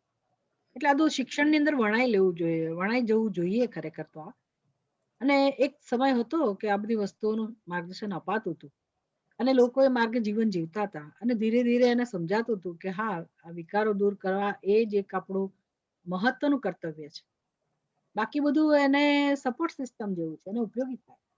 એટલે લગ્ન જીવન કહો કે પછી આ પ્રકારની કારકિર્દી માટેનું વ્યવહાર કહો શૈક્ષણિક પ્રવૃત્તિ કહો, આ બધાનો ઉપયોગ આપણે આ અંદરના વિકારોને એ કઈ રીતે દૂર થાય એને ધ્યાનમાં રાખીને જ આપણે કરીએ તો એક દિવસ આપણને સફળતા મળે. એટલે બધાની અંદર બધું હોય જ છે ઓછી વત્તી માત્રામાં, અને એના કારણે જ દુઃખ છે જીવનમાં, અશાંતિ છે, એ આપણે જાણતા નથી. એટલે રિયલ પ્રોબ્લેમ, જે ખરેખરી સમસ્યા છે આ જ છે મનુષ્યની, એને કારણે જ એટલે મનુષ્ય દુઃખી જ છે. હવે એ તો અમે જ્યારે આ ગીતા ઉપનિષદ સમજાવતા હોઈએ તો એ આખું ડિફરન્ટ ક્રાઉડ હોય એટલે અમે એને એ કહી શકીએ. પણ હજી આ પ્રકારનું જે આ જીવનમાં ઘણી બધી પ્રવૃત્તિ હોય અને એ લોકો પોતાની શક્તિનો ઉપયોગ ઈચ્છામાં કરવા માંગતા હોય એટલે આ બધું સમજાવી ના શકાય અત્યારે આટલા ઓછા સમયમાં. પણ આપણું આ મૂળ પ્રોબ્લેમ જે છે એ આ જ છે, અને એનું કારણ છે ઇગ્નોરન્સ, પોતાના સ્વરૂપને ન જાણો, આત્માને ન જાણો. અને આજનું નથી, આ અનાદિકાળથી છે. એટલે બધા સંસ્કારો આપણી અંદર છે અને એ પેઇન છે ખરેખર, એ પોતાને ન જાણવાથી જ આ બધું સમસ્યા ઊભી થઈ છે. એ આપણે સામાન્ય વ્યક્તિ જાણતી નથી. એટલે બધા દુઃખી જ છે એમ કહે તો ચાલે, બધા જ દુઃખી છે. અને સમાજમાં જે કંઈ એવો વ્યવહાર થાય છે કે જેનાથી બીજા દુઃખ જન્મે છે એનું કારણ આ અંદરનું દુઃખ જ છે, આત્માનો અસ્વીકાર, આત્માનો અસંતોષ. અને પોતે માણસ સમજી નથી શકતો કે પોતાની અંદર કેટલી માત્રામાં દુઃખ ભરેલું છે. અને દુઃખી માણસ પછી જે પણ કરે ભલે ઉપર પરથી એને ખબર નથી, એને એમ લાગે કે હું સુખી છું અને મારી પાસે આ છે તે છે, પણ નાની નાની વાતમાં જે ઉશ્કેરાઈ જતો હોય, બધા વ્યવહારમાં પણ એનું આ પ્રકારને એ લાગણીઓ પ્રગટ થતી હોય, તો ખરેખર એ બધું ઇન્ડિકેશન છે. એ ધ્યાન દોરે છે કે અંદર એક એવું પેઇન છે કે જેને આપણે ક્યારેય એડ્રેસ નથી કરતા, અને we should work for that. એના માટે જ આપણું જીવન છે. એ કામ નથી કરતા, બીજા બધા કામ થાય છે. એટલે ભગવદ્ ગીતામાં એક સરસ શરૂઆતમાં ભગવાન ઉપદેશ આપતા પહેલા કેમ ઉપદેશ આપવો પડે અર્જુનને, તો અર્જુનની પણ આ જ સમસ્યા હતી. એટલે અર્જુન એટલો દુઃખી થઈ ગયો અને ભગવાનને કહે છે કે ભગવાન, મેં ઘણી બધી સફળતા પ્રાપ્ત કરી, બહુ બધું કામ કર્યું, પણ મને કેમ ના સમજાયું કે મારી અંદર આટલું પેઇન છે, વિષાદ છે. એટલે હવે જિંદગી આખી મેં બીજા બધા માટે કામ કર્યું, પણ અંદરના વિષાદને ઓળખી કેમ ના શકું. અને ભગવાન, હવે મને એ દુઃખ દૂર કરવામાં જ રસ છે. પછી અર્જુન રસ પડે ઉપદેશમાં. એટલે વ્યક્તિ દુઃખી તો છે જ, અને બધા જ દુઃખી છે. અને બધી સમસ્યા, સંઘર્ષ કે જે ન ગમે એવો વ્યવહાર થાય છે સંસારમાં, જગતમાં, જેમાં મારવાનું ને હિંસા ને જે કઈ બધી એવી અનિચ્છનીય ઘટનાઓ બને છે, એ બધાની પાછળ આ એક જ કારણ છે કે વ્યક્તિ પોતે દુઃખી છે. કોઈ દિવસ સુખી મનુષ્ય બીજાને દુઃખ ન આપી શકે, આ જ નિયમ છે. એટલે જે દુઃખી છે એનો જ વ્યવહાર આવો હોય. એટલે આપણને નથી ગમતું કે ભાઈ આપણે કેમ ગુસ્સે થઈ જઈએ છીએ, આપણને નથી ગમતું કારણ કે આપણા ક્રોધનો ભોગ બીજા પણ બનતા હોય ને આપણે પણ એનો ભોગ બનીએ છીએ. We can't tolerate all this. એટલે જે ગંભીર છે એને આ બધું નડે છે કે મારી અંદર ઈર્ષા કેમ જન્મી, મારી અંદર આ બધું કેમ. એટલે આપણને ખબર પડે કે આ બધી વસ્તુઓ છે તો પછી ધીરે ધીરે આપણે દિશામાં કામ કરી શકીએ. અને એ ધીરજનું કામ છે, એના માટે જીવન જીવવાનું છે, અને એનું માર્ગદર્શન ભરપૂર છે આપણે ત્યાં. એટલે આ મૂલ્યોને આધારે જીવન જીવીએ તો ધીરે ધીરે આ વિકારો પણ જશે, કારણ કે આપણી અંદર સહન શક્તિ વધે. અને આપણે સાવધાનીપૂર્વક વ્યવહાર કરીએ કે ભાઈ ના, એક વાર મારાથી આ થયું પણ બીજી વાર હું ધ્યાન રાખીશ, ત્રીજી વાર ધ્યાન રાખીશ. પછી આપણે એના what is the cause for that એને શોધી કાઢીશું. એટલે આ real cause is our pain. તે પેઇન શેમાંથી જન્મ્યું તો કે આત્મ તિરસ્કારમાંથી. એટલે હું આત્માને મહત્વ આપું, આત્માને સમજું, મારો આદર કરું. હું બીજા પાસેથી શું કામ એટલી બધી પ્રેમની અપેક્ષા રાખું છું, કારણ કે મને પ્રેમની જરૂર છે, હું દુઃખી છું એટલા માટે. તો એનો ઉપાય શું? તો કે બીજાને પ્રેમ કરવો. પ્રેમ કરવો એટલે મદદ કરવી, હા, બીજાને સુખ આપવું, બીજાના દુઃખમાં રસ લેવો. એમ કરતા કરતા વિકારો જાય અને આપણો વિકાસ થાય. એટલે આખી દ્રષ્ટિ બદલાઈ જાય. જે લેવા વાળા છીએ એમાંથી આપવા વાળા બની જઈએ. પછી કોઈ શરત ના રહે કે હું આને જ મદદ કરીશ, એવું નહીં. કોઈ પણ મારી આસપાસ જે પણ મારી સંપર્કમાં આવે એને મદદની જરૂર હોય તો હું આપું. આ જ એક રસ્તો છે. અને પછી સહન શક્તિ કેળવવી, તિતિક્ષા, એટલે ક્રોધ માટે પણ પોતાનો સ્વીકાર, પોતાના માટે માન, પોતાની રક્ષા, આ બધું શીખવાની બહુ જરૂર છે. બહેનોએ તો ખાસ શીખવાની જરૂર છે, કારણ કે એટલું બધું ભગવાન એની અંદર એવી સરસ બધી વસ્તુઓ મૂકી છે. સ્નેહ કરવો, બીજાનું ધ્યાન રાખવું, બીજાને પોષણ કરવું, આ બધી એની શક્તિઓ છે. બહેનોને એની ખબર નથી કે કેટલી બધી શક્તિ છે. આ બધું અદ્ભુત વસ્તુ છે, અને આપણે જ આપણો સ્વીકાર ના કરીએ અને બીજા મારી કદર કરે એવી અપેક્ષા રાખીએ તો પછી દુઃખ જ છે. એટલે હું મર્યાદા નક્કી કરું, બાઉન્ડ્રી, કે ભાઈ આટલું હું કરી શકું છું, એનાથી વધારે મારે કરવાની જરૂર નથી. એમ કરતા કરતા ધીરે ધીરે, બહુ અપેક્ષાઓ નહીં રાખવાની, પણ થોડી થોડી મદદ કરતા કરતા, પોતાનું રક્ષણ કરતા કરતા, સાવધાની સાથે આપણી પણ કદર થવી જોઈએ. એવું નહીં કે અમારે બસ સહન જ કરવાનું છે, આટલું સહન કરીશ, એનાથી વધારે નહીં. એમ કરતા કરતા હું મારી શક્તિઓને વધારું. પણ આપવું, કન્ટ્રીબ્યુટર, કન્ઝ્યુમર માંથી કોન્ટ્રીબ્યુટર એ હશે તો પછી આ વિકારો પણ જશે. ચોક્કસ. ખૂબ જ સરસ, થેન્ક યુ.